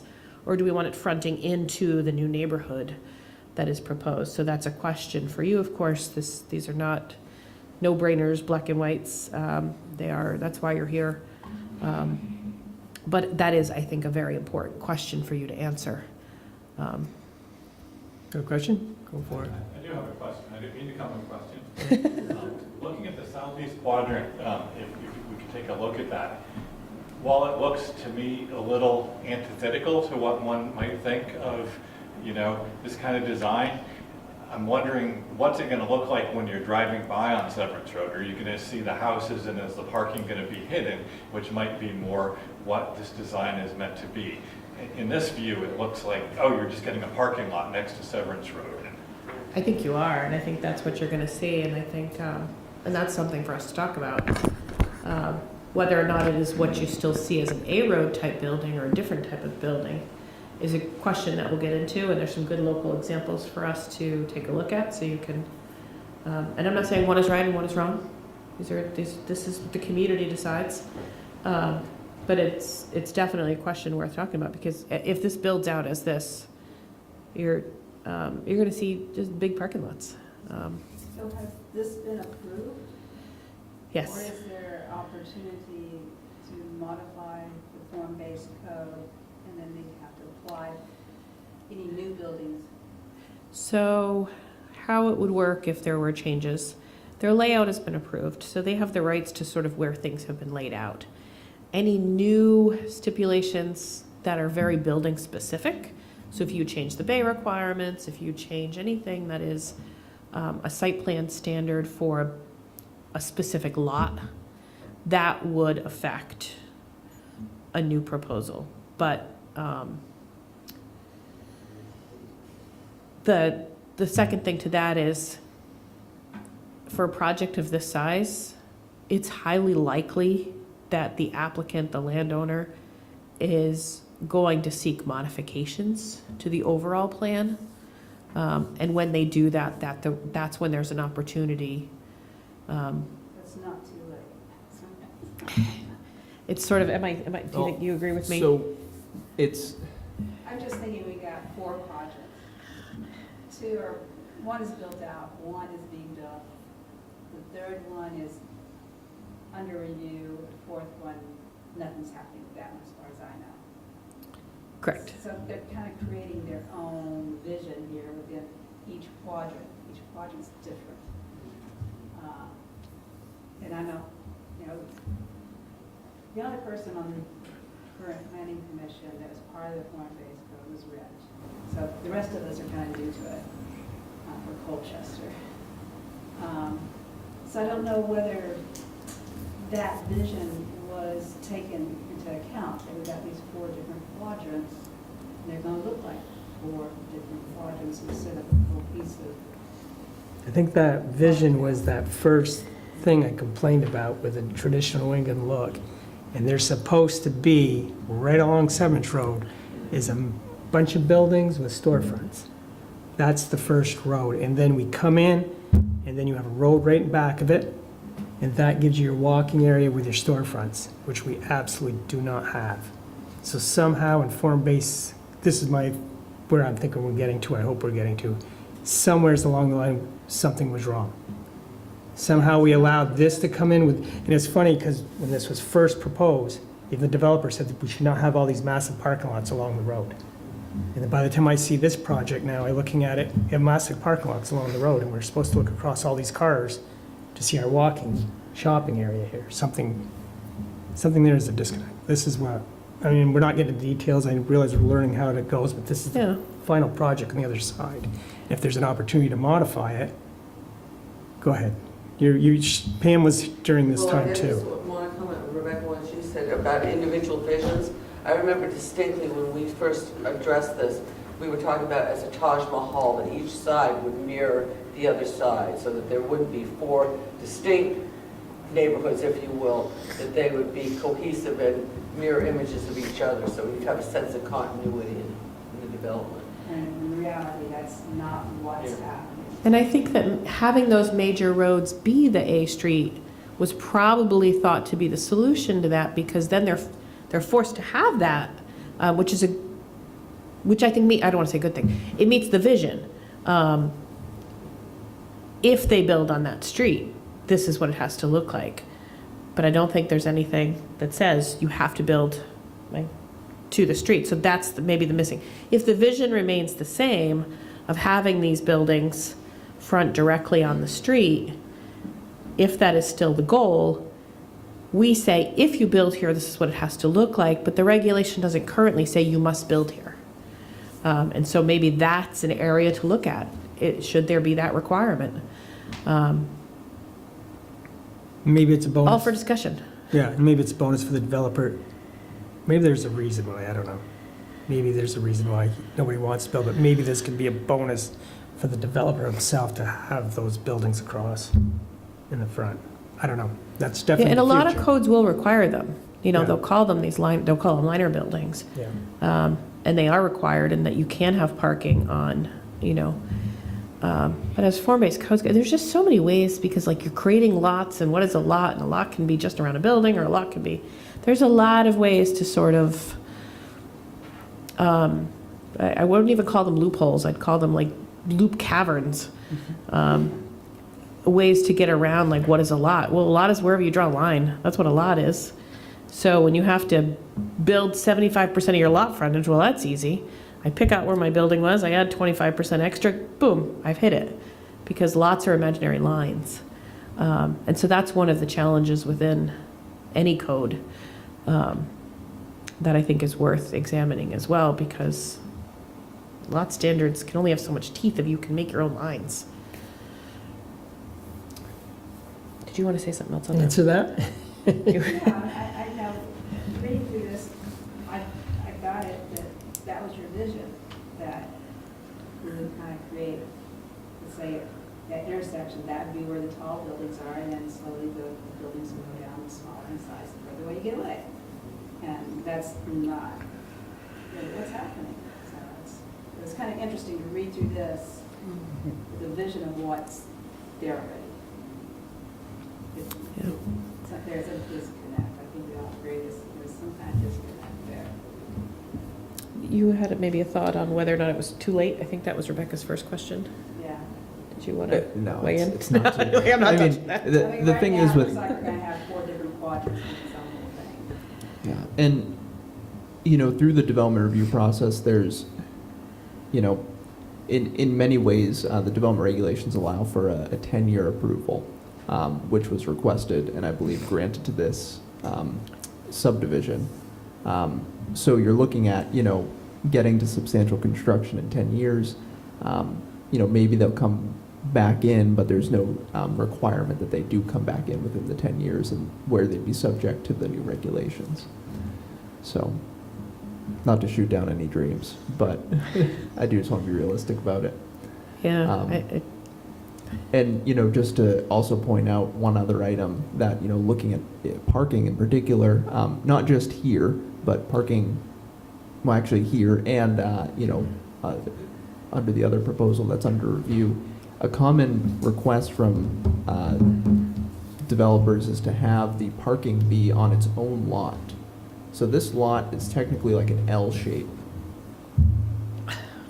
And then you have the building on its own lot. And that allows you to have some parking probably where you otherwise didn't intend to have it. And maybe it's not a huge deal. But, you know, we did want to, I know Kathy Ann and I have flagged this item as being a little bit frustrating to work through with the Development Review Board because it seems like a workaround that might be undermining the intent of, you know, these parking standards, which are minimal, but you do have them for a reason. So, if it was hardcore, and we wanted to think about it and change that front row, we don't have to make a decision on it tonight or if there's a way to do it. If we decided we wanted to do it, we wanted to pursue that, we would ask for research and figure out how to make that happen, I would think. That's what I'm thinking now. Yes. But there doesn't even have to be an answer right now on that. We're learning tonight, but. Yeah, and I think, you know, everything you guys do is direction to us to write, but I think this, more than just about anything, is so community specific, and so there's going to be a lot for us to talk about as to really, truly what you want, very specifically, and we'll write it for you. Yeah. Well, I mean, for me, it's always kind of, and I go to a lot of workshops, I listen to a lot of, you know, people presenting towns, but it's me kind of being very intentional of creating a space where people cross paths with one another. You know, that it's intentional to create a community where people, you know, will, like parks, you know, with a lot of benches in it or things, you know, that, so it's kind of intentional. Because I feel like with Colchester, it's like boroughs to me. you know, you have different boroughs in Colchester, and it's hard for the community to meet up with one another. So the more intentional we can be about creating spaces where people do, you know, cross paths with one another, have to wait in line with one another, you know, have a conversation, you know, with one another. I just think that's just better for the community. I think even within a singular development like this one of my biggest complaints, and Zach has heard me on the soapbox about it a few times, I don't see this even within this its own thing, as Rebecca calls it, even within its own thing, it's missing that. And so I think that's an element we're going to talk about. I don't think we have very good standards in there for creating a central space or even creating community spaces. What there is for non-built, non-parked spaces are very small and individualized to each building. And if you're going to develop something like this, I think you need to have a core. You don't want buildings plopped in a field, which is some of the criticism we've heard about some existing developments. You want it to work together. I mean, that's the whole idea. I soapbox about this, about if you think about what a PUD, we say it all the time, but what does it actually stand for? What is the P? What is the U? Right? You know, they're supposed to function together. It's really supposed to be planned as a single unit. And part of that is having it work as a unit. And that's something that I think is missing that might be worth investing some time into, adding into the text for this.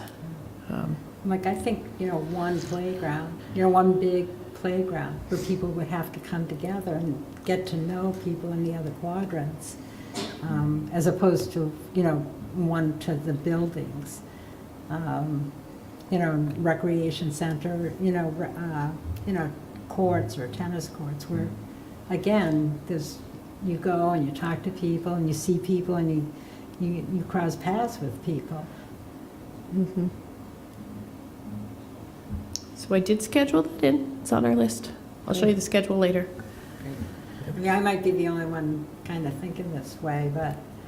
We've heard it from other people in the community, that it feels as though these are lacking sort of central spaces, that they're their own little pods, that, you know, somebody from one building is never going to interact with somebody from 4 buildings over.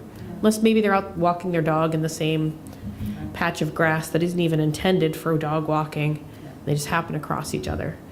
And that's not a desired outcome when you're talking about building, especially something this large. You don't want that to happen. People do use the cinder path, though. The path is popular. Plenty of Yes, people they out on that. do. They do. They do. So I do want to recognize people do. Yeah, no, There's they some do. amenities do work. Yeah. Path's not bad. I don't see too much conservation design in the newer one either. Like if you go to the other image, there's what looks like wetland hatching or maybe a stormwater pond. I don't know what's going on there, but it's like cut off by all the parking and. So I just want to be clear as well. This is not the full plan set. This is a screenshot of one for just looking at this purposes. You know, there's definitely items that are off this plan here related to mainly Class 2 wetlands, which seem to encumber every large parcel in the growth center. So, you know, it's something that every developer is planning for. And as these are PUDs, there are opportunities to avoid those by getting some, you know, by designing, you know, around them. But no, there are definitely, you know, there's actually some pretty steep slopes on the Sunderland parcel as well, basically where there's not development proposed. So it definitely is something that's being avoided here, at least on this parcel. Yeah, it looks like a little fragmented though up by the road there, like that one undeveloped parcel, like surrounded by. I just think there could have been better designs. There's certainly a missed opportunity here, unfortunately. But. Yeah. And you know, I agree with the common areas are important, and those are usually the really successful developments or where people want to go and enjoy going to the shops there, you know, Yeah. because they enjoy walking around. Maybe they'll walk around, not, you know, spend time walking around, not just shopping or going to Yeah. the dentist or whatever, you know, they'll hang out there a little bit longer, so that's important too. It is. I just think with families, especially with young kids, you know, that seems to be a real magnet for them, you know, to try to get to know other families with young kids, like playgrounds, you know, that are kind of intentionally, again, built, you know, to have people from the neighborhood come together. Is there any way to build paths through the wetlands? Like, could that be a trail or a path center? I You believe could get permits to you build can paths can ask for permits for that sort of Yeah. stuff. Yeah. recreational purposes. but- And I believe As long as this it's strong. this is an example here. This cinder path here is actually in a little portion of like a wetland buffer, and this the property owner did get approval from the state for that bit of you know, intrusion into the buffer. So there are ways to get permits for that. Yeah. All right. So Moving on. moving on a little bit. These aren't the most inspiring photos, and maybe if Kathy Ann and I had the opportunity to walk through Severance Corners, we could have taken some nice photos of what these Yeah. buildings look like now that they've been built. But I did just want to highlight that we're looking at this building right here. And then we'll also look at 60 Severance Green. So we're looking at the Perimeter Drive building, then 60 Severance Green. These were reviewed under form-based code, and ultimately I really just want to present these to you to note that these are the sorts of proposals that the board has seen thus far. And they're really some food for thought for you to say, you know, is this really what we're going for? Because the board has found that these meet the regulations, and there might have been small tweaks. I was relying on some possibly older information here, but these are generally what the buildings look like. So we're looking at this building being a 3-story building with a pitched roof along Perimeter Drive, you know, with kind of these balconies and porches breaking up the facade, right, in these areas. They also create bays, but you're looking at kind of having a defined couple of entrances on the sides of the buildings there. Should be able to pull this one up on Google in a minute. This one's built. I think it looks better in person than in the drawing. This is probably the worst drawing I could have presented here to you. So hopefully we can pull it up. I thought Google Street View showed this one as a dirt pit, but Oh, we will see. maybe. We will see. We'll take some pictures for you before our And next I'm sure meeting. we'll come back to this as well, but you know, 60 Severance Green is the newest building in that quadrant, looking at another story higher. Wow.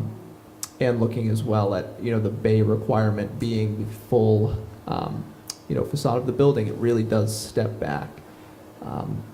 And you're looking at an expression line across the building, which is, you know, required in the regulations.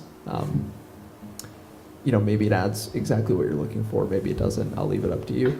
And definitely some differences in siding materials here to create that vertical articulation. Moving on a little bit to Sunderland and some of the buildings that you're seeing out there. This building is one that, if for some reason in the architectural rendering, we didn't get a color here, but it does have a slightly orange accent there. But you're seeing two buildings here that are, you know, kind of fronting right along this B Street, 3 stories in height. This is a proposal that the board had some questions about, if this, you know, really was what the intent of the bay requirement was. And the developer ended up amending the plans Talked about that forever. to, you know, make it a little less, you know, ambiguous, because initially it was kind of like the building stepped back 4 feet, but there was a porch filling in the gap. Now the porch projects a little bit more, and ultimately, you know, you are seeing the bay requirement met. But you're also seeing, you know, kind of a defining corner feature here, which is, you know, pretty nice on that corner, as well as a difference of siding on the first floor compared to the second and third floors. and definitely some defined entryways on the corners of the buildings as well. So this is one building that, has been approved and is mostly built at this point. Does not have a certificate of occupancy yet, so we haven't seen inside of it.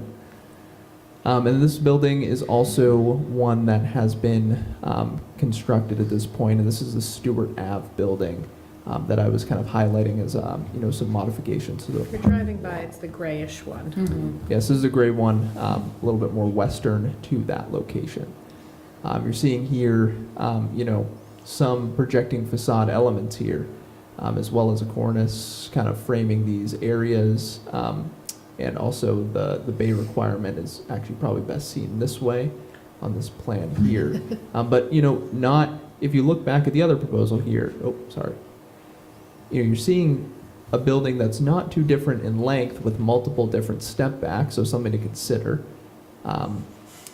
But you're also seeing something here that, does meet our requirements, but a little bit more minimally. There is an expression line here, and there's a variety of colors on the sidings. I don't have a great image. Maybe if we were out there, I could have taken one. But, these also have flat roofs compared to the, pitched roofs you're seeing in the southwest quadrant. What are the uses in these buildings? I believe the uses for both are multifamily. So I think A streets are the only ones that mandate, am I saying this accurately, a first floor Retail. non-residential. Yeah. And then first floor is conditional use. Residential is conditional use on the first floor of B streets. So these both got site plan and conditional use approval. Which I will preach to you about at another meeting. Conditional use for residential use makes no sense. I'm just going to say that out loud. But we'll talk about why I think that, whether or not you have an interest in adjusting that. Yeah, so a question that comes to mind for staff as well is looking at, facades, these projecting facade elements. There's a requirement in the regulations that you have at least one of the projecting facades that are listed. This proposal includes them on multiple stories, whereas this proposal mainly is focusing on the ground floor.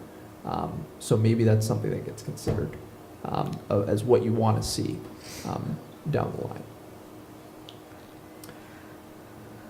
And you're going to be seeing these a lot. We'll get you some color photos. We've got the renderings that were submitted. Two of these are under construction. So we'll have a lot of opportunity to look at it and say what went wrong, what went right, what do we like, what don't we like.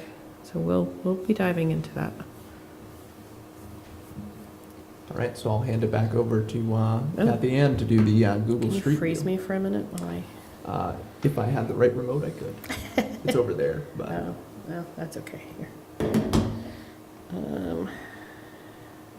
I had a list on here somewhere. Where was I going to start? All right, we'll start locally. We'll do this. I know we're getting a little late here, so let's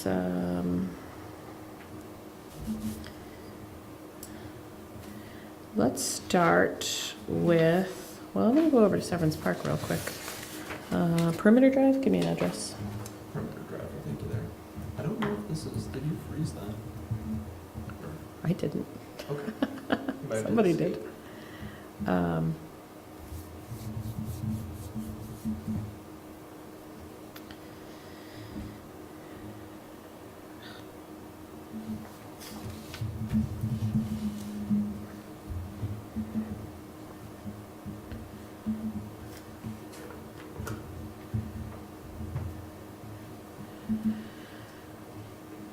Escape from the presentation.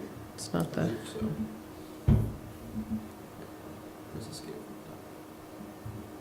There you go. Okay. We'll see what we can actually see here. No thanks.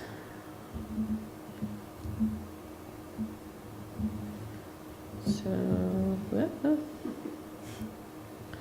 let's drive. Should have brought a mouse.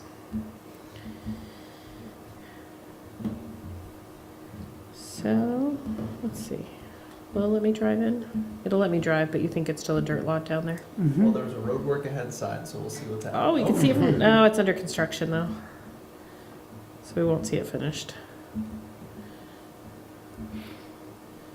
And this one's a dirt lot. Yep. Okay. So I do encourage you, if you have the time, I saw this place a lot differently by foot than I have driving by. If you have the time and the weather gets a little nice, park over by the gazebo, take a walk around. I think you'll find some elements that are a lot nicer that you can't see from the road, that are worth sort of, taking note of.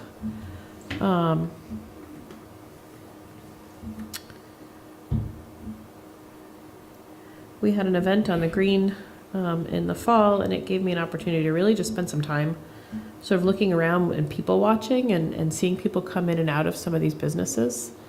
And then people who were living here sort of walking over, and it was a lot more alive than I thought. And, there's a lot of little things that sort of stand out as being really helpful. There's some great bike racks. There's a great little seating area behind one of the new buildings. Doesn't serve the whole area, but it at least serves that building. Okay, we can't see a lot. We can't glean a lot from here. There's a lot of different building types going on in here, and that is, I've heard from a lot of people both something that they like and something that they criticize. There's some people that it just doesn't work together. Everything's so different. And other people are like, I don't want everything to look the same. So food for thought, I think you see this building here. That is non-residential on the first floor. I think there's a daycare through most or all of it. And then some residential above. I had the opportunity while I was over there at this Fall Fest to talk to some people who live up there. And they loved it. I was surprised at sort of their life stories. People who had moved sort of in from rural areas in Vermont. That were ready, empty nesters, ready to be closer to stuff. So I thought that was interesting.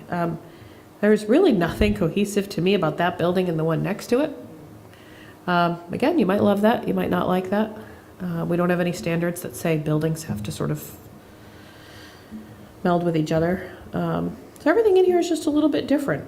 This is a little different here. One thing that we'll talk about when we get to buildings is this idea of sort of like an arcade that sort of takes place on the first floor, where you have sort of a covered walkway and the doors are set back. That's an element that some people love and some people absolutely hate. Some buildings really, really live that up. I don't know if you travel on 15 in Essex past the fairgrounds. There's a new building under construction. It sort of mirrors one up the road. And their whole first floor is set back and the rest of the building sort of comes out over it. Some people have some pretty strong thoughts about that. I'll take a picture. It's not going to be here. But that's something I think that'll evoke some thoughts from you guys as to, let's not do that, or we love that, let's do that. This one, again, I think was built before a form-based code, but even here you can see some of the articulation between this is horizontal breaks, right? Stops you from having a big, massive shoebox. This one's, we'll talk about ways that can be achieved. Color, materials, roof lines, windows, building heights. There's no shortage of things that can achieve that. One of the criticisms that you hear a lot of is like, well, you want every building to look alike. And the answer is no, because when you have that menu, when you have a big menu of options to choose from, that's, I think, how you get all these differences. Because how do we want to do it? Well, here they chose probably 3 different ways out of 15, whereas somebody else might choose something different. They've got the same color, I think, throughout here. One of the criticisms that I personally have about the new building at Sunderland is that on paper, they chose different colors to articulate that horizontal differences, but it's like dove gray and colonial gray. It's like they're different, but they're really not. And from the road, you can't really tell that they're 2 different grays until you get close. You're like, oh, those are 2 different colors. They're really just 2 shades of the same color. And so the question becomes, we say you have, you can use color. Well, what about color? How contrasted? We don't talk about contrasting colors or any. So yeah, they use 2 different colors. No, they did, they Check have mark. a black as well that's set back, so it looks like a shadow as well. which Oh, is- there's a black. Yeah. I didn't even So- know there's a black because you can't see the black. Whereas, the building next to it, the materials and the colors they have are very contrasting. So that's one thing. Let's drive by, let's do another one. What else did I have on my list? I was going to show you, we'll look at Market Street here real quick. Because there's some good examples and bad examples on this one. Let's drive down here. So, not form-based code. Form-based code. Let's drive. So this would be the equivalent of like an A street. This is a primary transect here. You haven't been on this road. Go check. Ooh, whoa, went too fast. Sorry. Let me go back because I want you to see the whole of this, especially on the idea of a primary facade and a secondary, because I think that's something else that gets considered. Do you treat just the face on the main road, or how much are we treating the non-primary facade? So this is a corner, so you were able to see that. Again, if you're looking in terms of, this is one where we're going to look at and say, what do we like, what do we not like? We don't have to say it tonight, but a lot of different colors, a lot of different materials. You might decide that's way too many. But these are things, windows on the first floor. Here's your projections. You've got your cornices and whatever else you've got going on up here. You've got public art, or private art, I guess, on the building. I don't know if that's a requirement in any way. We'll talk about doors. Doors can make a difference. Sometimes doors look like loading doors or like back alley service doors, and they really ruin a facade. I've seen it happen a lot. And so you want to make sure, and actually I'll go down the road here, you'll see that it does ruin another building later. So there's a variety of doors that you can talk about. There's a lot going on here. Like there's a lot of articulation. Everything's going on here. So there's a lot going on there. I'm not even going to spend time on that one. I'm guessing it meets the code. It should. It's their town office building.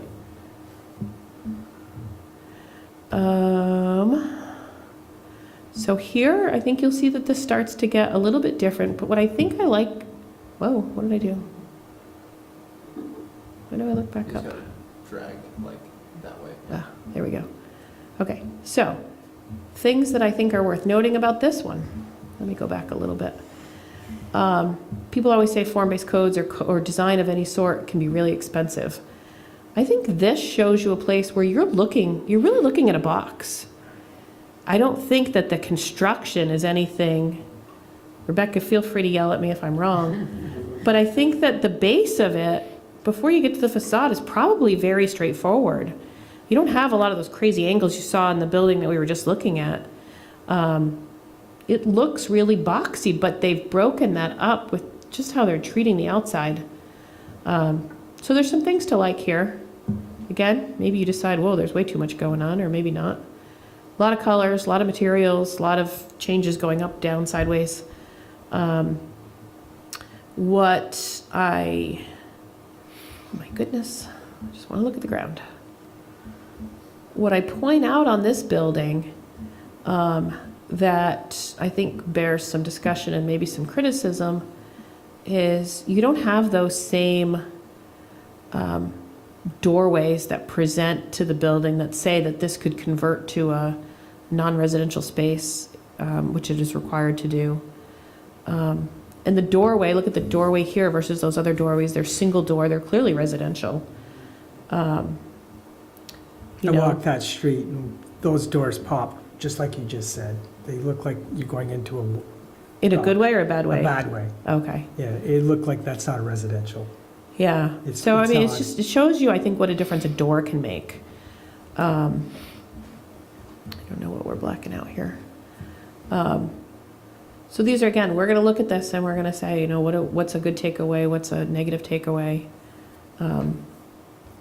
as we look at designs and stuff.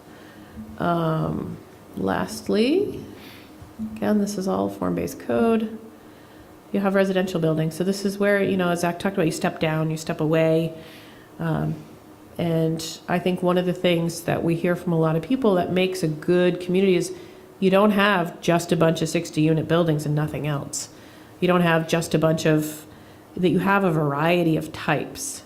And so here you have triplexes, I think all of them, a residential building style, and you see, you don't just, a triplex could just be one big building here. You see a lot, I think, going on in each unit.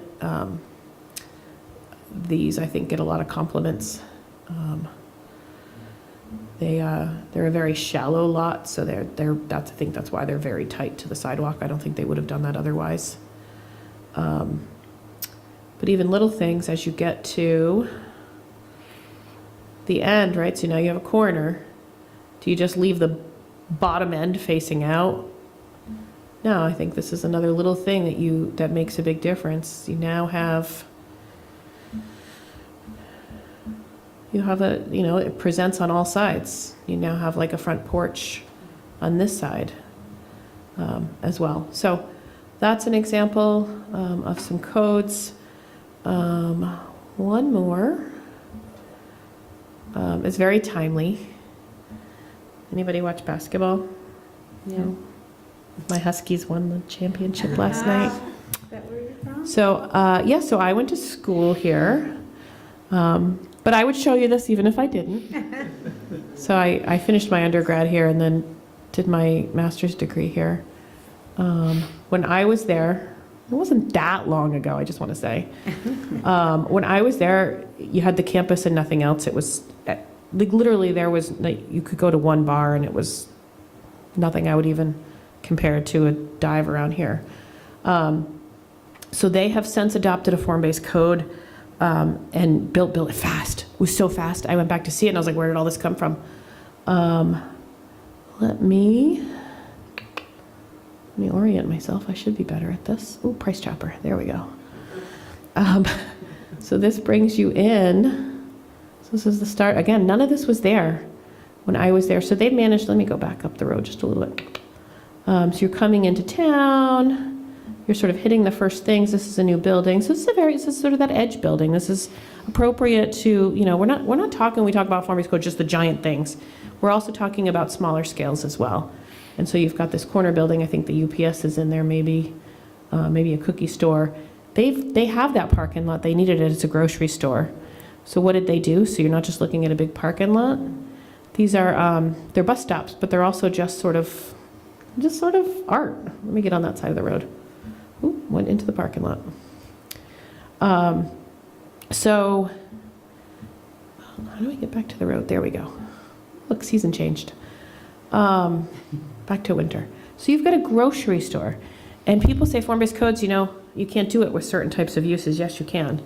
This is a corner building. They've got their awnings. They've got their upstairs. I don't know if it's fake or real. I don't care if those are offices up there or if it's just sort of high ceilings and they look nice from the outside. It's not your big box. And this is a good-sized grocery store as you go here. So they managed to even have windows here. Look at that. I think they've got a Starbucks. Everybody does now. So there's a grocery store in a form-based code. It works. That's what was there when I was there. That's all that was there. You could go and get calzones at all hours of the day. But that's about all you could do. So all that's brand new, form-based code. So we're looking at 1, 2, ooh, going fast. 1, 2, 3, 4, 5 stories. And there's a whole lot of stuff going on here as far as like uses, this corners. This could be, I don't know what it is, right? Is it a dentist? Is it a coffee shop? Is it a copy machine store? The point with a form-based code is it could be any of those. If one doesn't work, the next one will. And you can walk it, and it's actually really nice to walk. They even managed to get a pharmacy, which everyone knows is just a box. Pharmacies are boxes, not this one. And it's neat how you do this treatment so it looks like It's like 2 stories. It looks like this is all the pharmacy. This is an apartment, actually. It's not part of the pharmacy. But because of the way that they put this facade on here, it looks like the pharmacy really takes up all of this, and it doesn't. Trucks. Here's their big, turn. Doesn't look all that good in the winter, but they have this big center courtyard. They host concerts and all kinds of things going on. It's a pavement, really nice little squares. I think there's a fountain maybe. And they have seats that they'll put in there in the nicer weather. So that's their big defining feature in their form-based code. Let me drive around a little bit more. There's a few more things I want to show you here real quick. So again, a lot of residential. They're accommodating students and staff and professors and stuff, but you have a lot of stuff going on here. People can follow their corporate branding with no problem. Windows, seating areas. Had a nice burger here. It was really good. This had seating when I was there visiting, and it was really nice. You could just sort of watch a lot of people. Nicer restaurant right here. Here's your Barnes & Noble. Look like any Barnes & Noble you've been to. So again, they pull in the colors. Those are all apartments above, but they make this go up to a second story, so it looks like the Barnes & Noble is this whole corner, and it's not necessarily. So they've got a lot going on here. This is a little French coffee shop, also really good. So we'll talk, when we talk about bays, what are these 20-foot bay or 60-foot bays? We are 60? Yeah, it's like 60. Do you need 60 feet of setback to achieve that horizontal articulation? I don't see a 60-foot setback anywhere along here, and I think it works just fine. So maybe we weren't achieving what we were trying to achieve.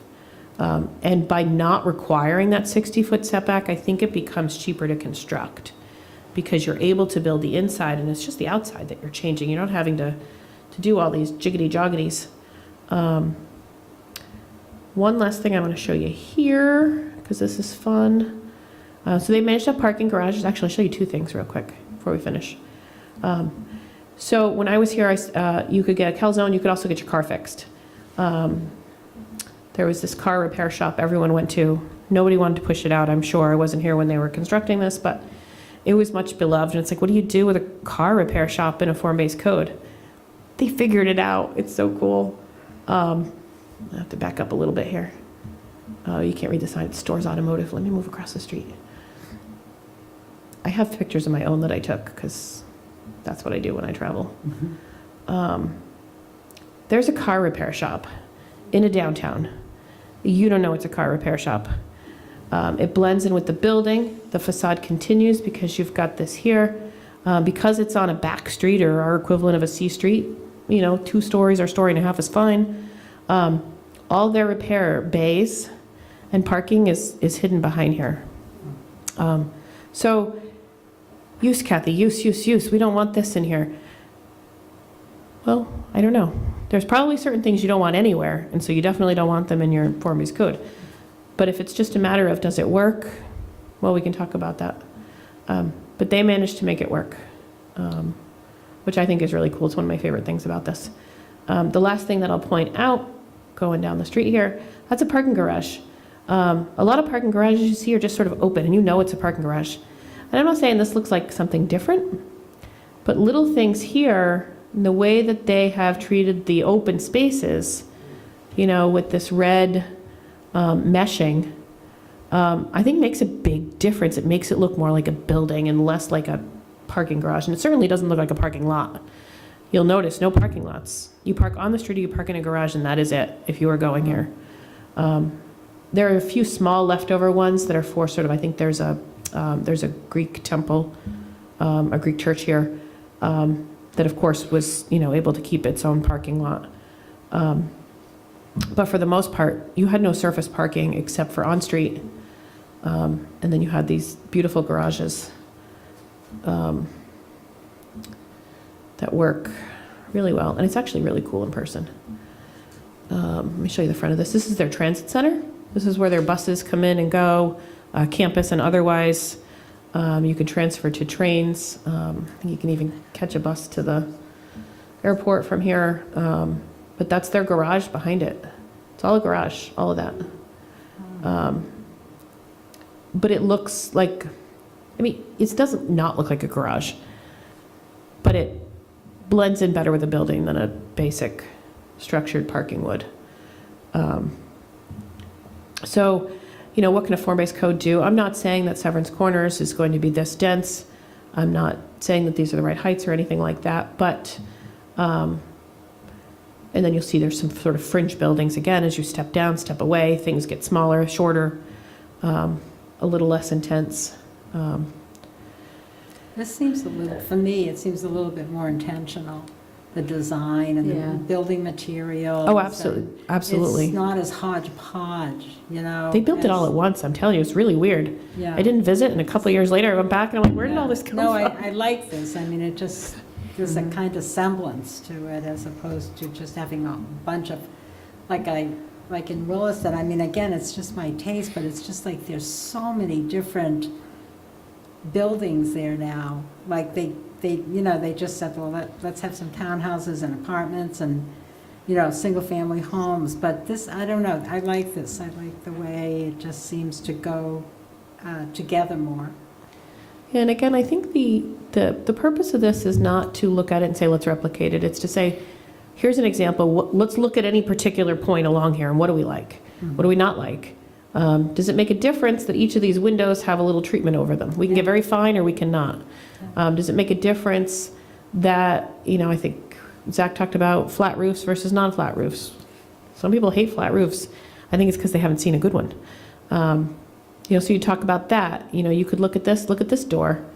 This is, what do you think of this door? It doesn't have any windows on it. I don't know. Does it look commercial? Does it not?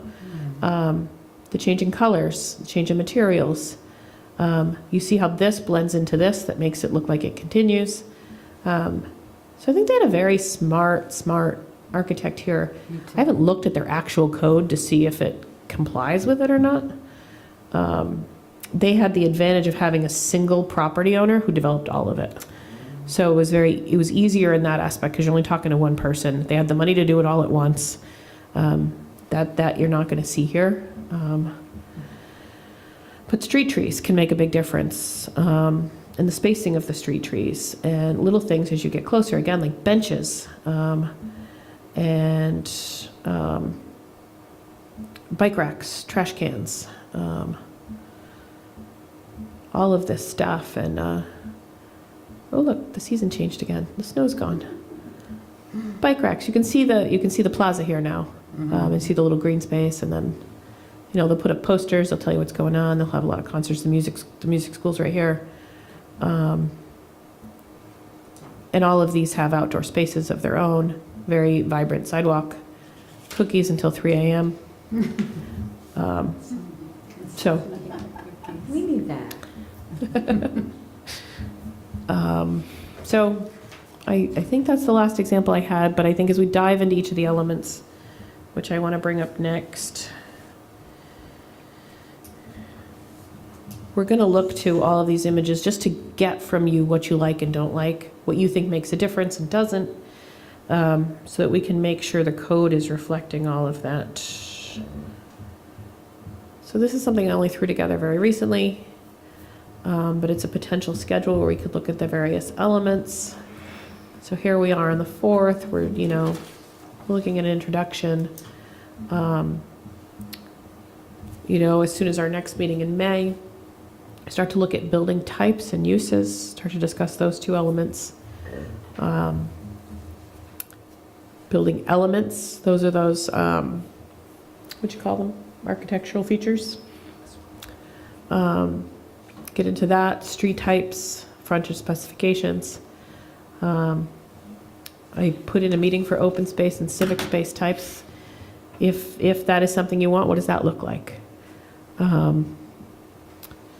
Lot layouts, building placements, street types, architectural standards.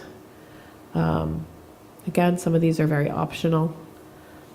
Miscellaneous elements. This is just a rough schedule.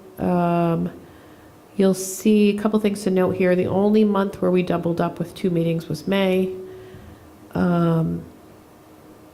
Part of that is because the first May meeting is likely to have some requests for rezoning. Because we're about that part. We have 2 that have been submitted. And then July, your first meeting is July 4th. I don't think anybody wants to be here. I don't want to be here. So this is just a tentative date that I'm hoping you'll give some guidance on. The 11th is the next Tuesday, as opposed to going to the 3rd Tuesday. But, oh wait, we can't do the 11th. You guys are here. Never mind. We'll adjust that. We'll look at a different date for July, because that'll be a select board meeting night. Just make it the 18th. We could make it the 18th. But we'll talk next month, if everyone wants to look at their calendars. And I'm sort of springing this on Rich. I haven't even put this in front of him yet. So. I'm not sure if I'm back on time on the May 2nd. I'm on vacation. I just don't know what time I get back in. So this isn't necessarily fixed with the dates, but it's sort of a general pacing. And as I put a note in here, these are just meant to be when we're going to introduce each component and really focus on that. But the other ones are just going to continue. They're going to continue to be part of the discussion. Or you might say, Kathy, this is what we want, go work on it.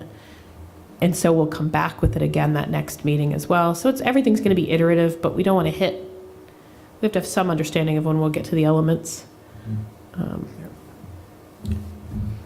Do you think it makes sense to have like someone come in and do a presentation, an architect that does big, designs like this, and kind of give us ideas on what to think about? I mean, I don't even know kind of how to think about this, other than I was thinking I'd just like be looking at pictures now. I'd be kind of Googling pictures of,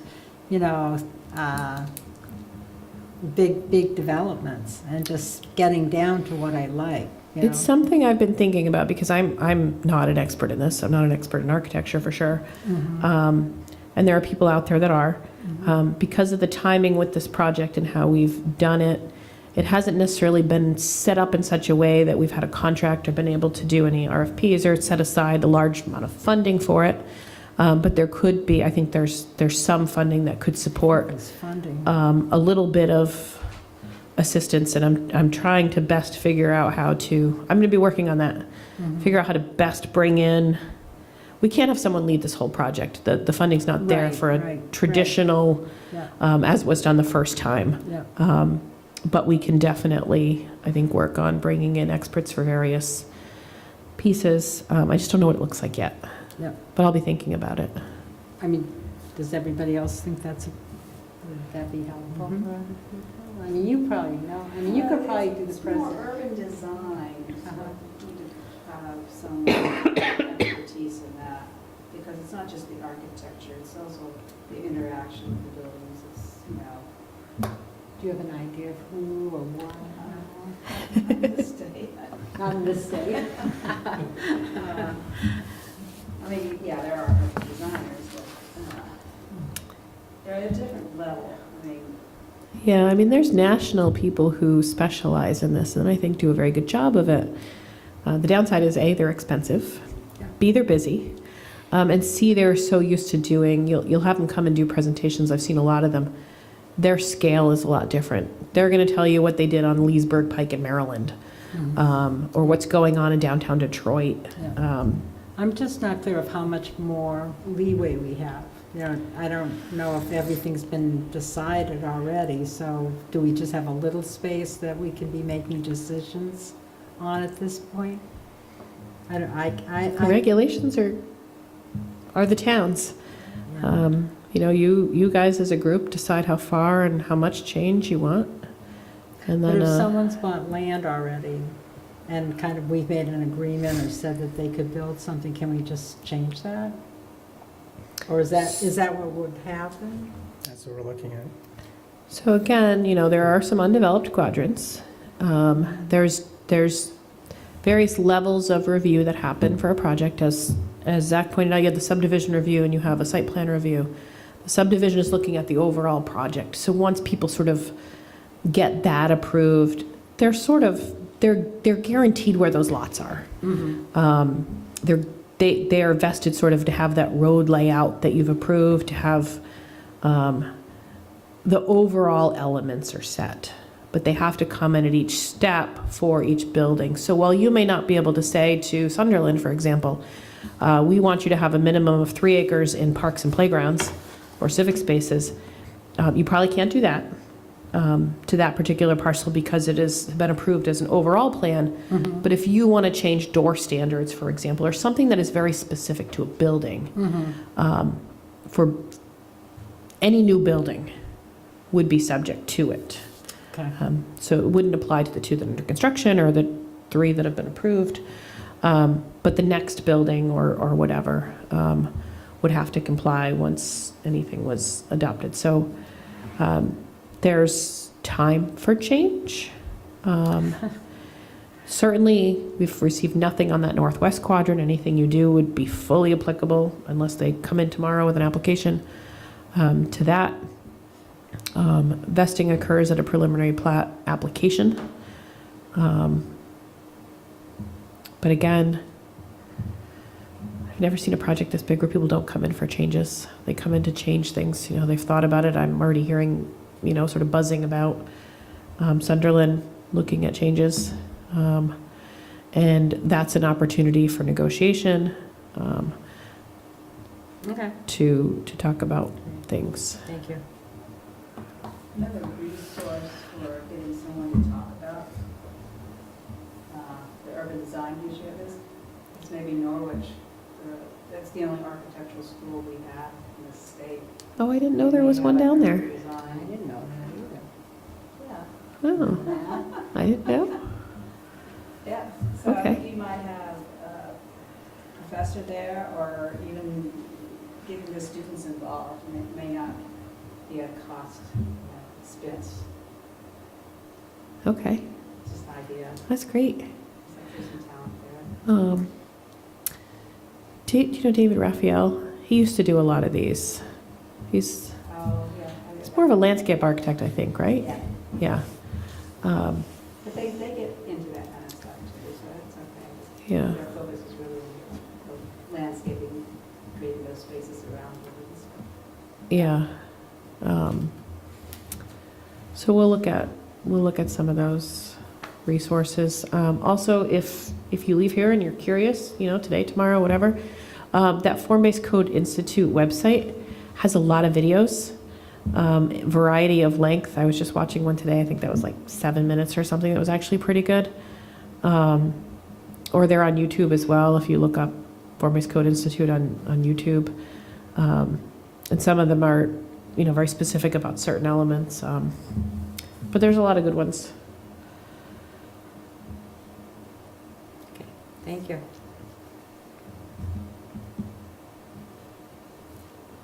Next. Where are we Anything else at? on that one? Yeah, we're good. Zach, did you have any other? You're Nothing good? else? Yeah. Where's our agenda? Here we go.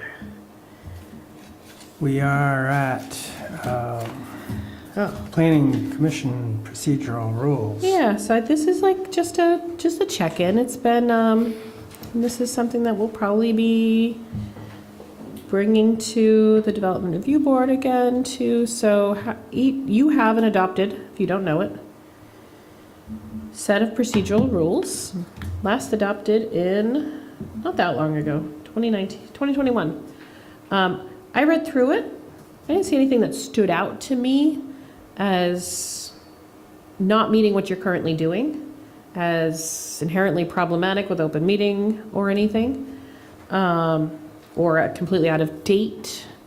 There's nothing that I flagged in here, but I think it's good to check in every maybe year or every other year on these, just to make sure it still represents what you want.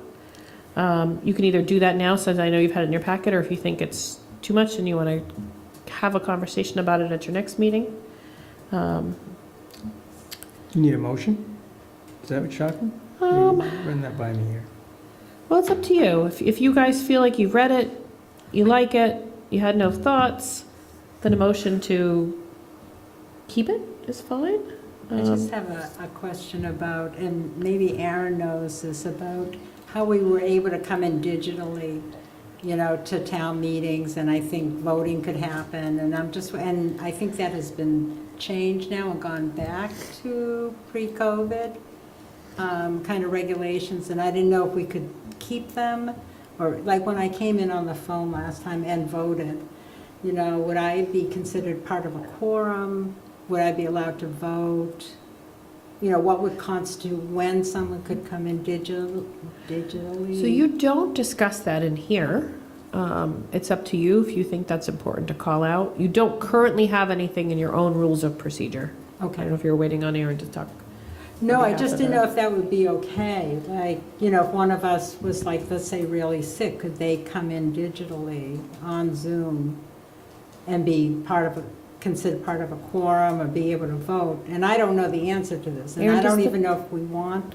Does the town have a policy or the select board have a direction? Yeah, prior to COVID, a board member or, somebody could call into a meeting and be part of the quorum.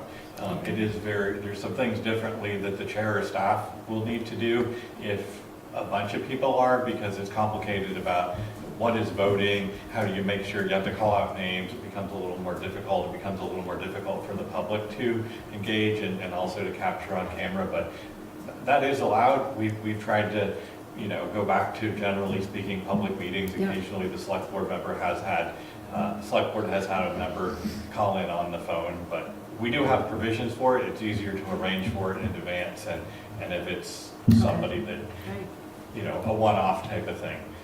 We also don't have very good technology here for hybrid meetings. It's kind of all remote or all together. To have one person participate, it's easy. What you see here with the screens, we had a company propose us, I think, $35,000. All this stuff, like $2,000 from Costco. So, we did it ourselves. It saved me all some money, but it's not as fancy. So. Yeah, as long as it's permitted, in the once, in a year or something, whenever someone legitimately, can't make it in, either weather or illness or something, maybe we'd just call you and ask what your thoughts were if they came in. But I guess we don't need to do anything with the rules because it's already permitted. It's not permitted. Right, There you right. go. Yeah. You don't speak to it at all, I think, but, and this, again, was 2021, so it was post-COVID land. Yeah. All right. Um, So do we have any thoughts on that? Are we good for that? We have a Yes. discussion of ex Yeah. parte, conflict of interest. This is all good to, I think even just once a year, even if you just read it and remind yourself. Again, I think we'll be encouraging our other board to do the same. So this is yours. I actually would probably not take action on this, Rich, because I don't have anything for you to sign on it. I think you're good. But if you want to, at a next meeting, I can get you a blank copy so you can sign off and update the date. But I don't think you need to. No, good. We're all So, good. Yeah, nothing stood out to me here as like, boy, they don't do this at all. Maybe it's outdated. Motions, very specific on how you can reconsider. So, no action? We're all good. Okay, that's all I wanted. Just Perfect. make sure you guys are still good with it, still new about it. Well, we're already against the rules, we're already past 9 o'clock. Oh, yeah, I guess I should have highlighted that one. Yeah, you're not supposed to do new business. Not yet under consideration by the hour, not at 9 PM. Here we are. Rebecca's like, liar, we do this one. Here. Yeah, maybe we should talk about that one. Informational items, super quick. As always, I give you proposed amendments to nearby towns. Winooski's are pretty straightforward. I always look at them. Is there anything cool that we should copy? Is there anything we should be concerned of because they're our neighbor? These were sort of very specific to Winooski, nothing that would affect. No, but speaking of Winooski, driving through, what is it, not Main Street, Allen Street, They're new buildings. I mean, that's a different look. Oh, yeah, we should have, That- they have a form-based Yeah. code. Yeah. it's a- I should have drove down there. That's form-based? I didn't realize it was form-based They code. do, yeah. Wow. Yeah, I did see the building. Yeah, that's They different. do have a form-based, only their newer buildings, it's only a couple years old. The stuff they did around the roundabout thingy, um, were not. But yeah, the new ones. So nothing in there that I thought worthy of flagging to you, but you have a right as a nearby planning commission to weigh in if you want to. Can I just ask, what is the new town center renewal? What is that? Oh, I'll get to that one. Oh, I'm So sorry. quickly- I thought we were going all. Quickly, B, next Tuesday, Select Board is holding the public hearing on Supplement 45. Rich joined me and Rebecca to deliver it, present it, go through everything. There were no changes requested from the Select Board, and they warned it for that public hearing. Nobody from the public showed up to ask questions or provide comments. They'll, of course, be welcome to do that at the public hearing. I haven't heard of anybody who will be doing so, so it could be a very quick thing, or not. But that looks like it's on track to go forward with no changes. New town center renewal application. So very quickly, the town has a new town center. That is that southwest quadrant of the growth center. That's mostly what's built out. Severance Corners Village Center. Haha. So that is our new town center. You have to, in order to have a growth center, have some designated thing. New town center, downtown, historic village, historic downtown. You have to have something to have a growth center. This is our something. New town centers are what is allowed for communities that don't have historic downtown or designated downtown. And Colchester doesn't. We lost Winooski as our historic downtown. So the state created something to allow places like Colchester to have something to base their growth center around. There's only 3 new town centers in the state. South Burlington has one, and Berlin has the other. Those have to be renewed by the downtown board.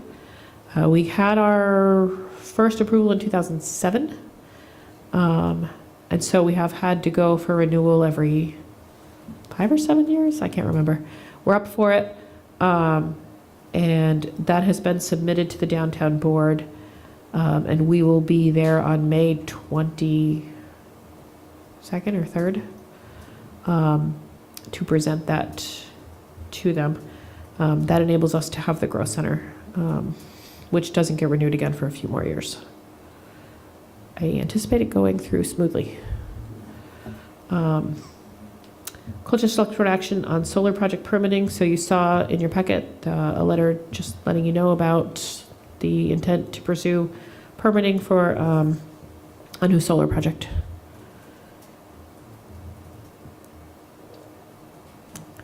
Planning Commission meeting schedule. Let me move on to that. Yeah. I could just Oh. offer for the couple, and Mr. Chair, a couple things for some of the new members. Renee Marshall, I, the deputy manager, are the staff to the Energy Committee, which is another function of your board. And so back in 2011, the town changed out all the street lights for high efficiency street lights. And in about 2014, the select board set this goal to produce 100% of the energy consumed by the town through local solar projects. We now have 2 such projects, one off of Malice Bay Avenue, one off of Roosevelt Highway. We need another solar farm to get to that third because of environmental constraints. We've tried twice, and as the son put it, maybe the third time's the charm. There are not a lot of environmental constraints on this property, so we hope to meet our 100% goal. But since 2014, we took over the fire departments. That was some more energy consumption, and then we approved the Malice Bay sewer. And then also we come up with the rec center. So the rec center itself produces all its own electricity, but enough to offset that used by both the fire departments and the Malice Bay sewer. So with the approval of this project, now that the rec centers gotten approved, we'll beat 100% even though we've increased consumption. So, you know, we're working real hard on it. We also have ordered some equipment for a public electric charger in the front of this building. The rec center will have some of those, and so I'm also going to change out all the town's lights to LED lights. They're now a lot of the kind that are being banned lately, so that'll be probably a few $100,000 project to change out all those fixtures. So we're hard at it as your Energy Committee staff. Great, thank you. And really, I'm so happy to see the solar work that you're doing. It's awesome. Excellent. Very good. Okay. And then the meeting schedule, I think, goes back to sort of what I was just showing you. It sounds like generally you're okay with sort of the pacing. I'll connect with Rich more specifically, but we would probably be looking at doubling up in May for meetings, but otherwise, especially over the summer when people are busy and away, keeping the meetings to just the one, although the date may change as holidays come and go. Sound okay? We'll get that out to you, but do plan no second April meeting. We'll do that first Tuesday in May meeting. So at least you have that on your calendars, and probably So we- that second May meeting as well. Sorry. So we are meeting the first Tuesday in May. The first and third Tuesdays in May. But we'll make them shorter meetings. I think it's just, we want to have the time to work on something, bring it back to you, and keep iterating it, especially at the beginning of this. All right, Okay. all right. Now Sound we good? need a motion for the minutes. Make a motion that we approve the minutes of February 21st, 2023. Second? I'll second that. All right. All in favor? Aye. Motion passes. Do I have to abstain? Robert's rule says no, you could even vote. Yeah, absolutely. It's All right. It's up to you. Nothing else? We're all good? Great. Motion to adjourn, please. Motion that we adjourn? I'll second that. Nail second. Discussion, all in favor? Aye. We are good. Thank you very much. Thank you, everyone. If you want me to look at that rules of procedure about starting things after 9, let me know. I think it's always been there. It has always been there. No, not very I often. see why it's in there.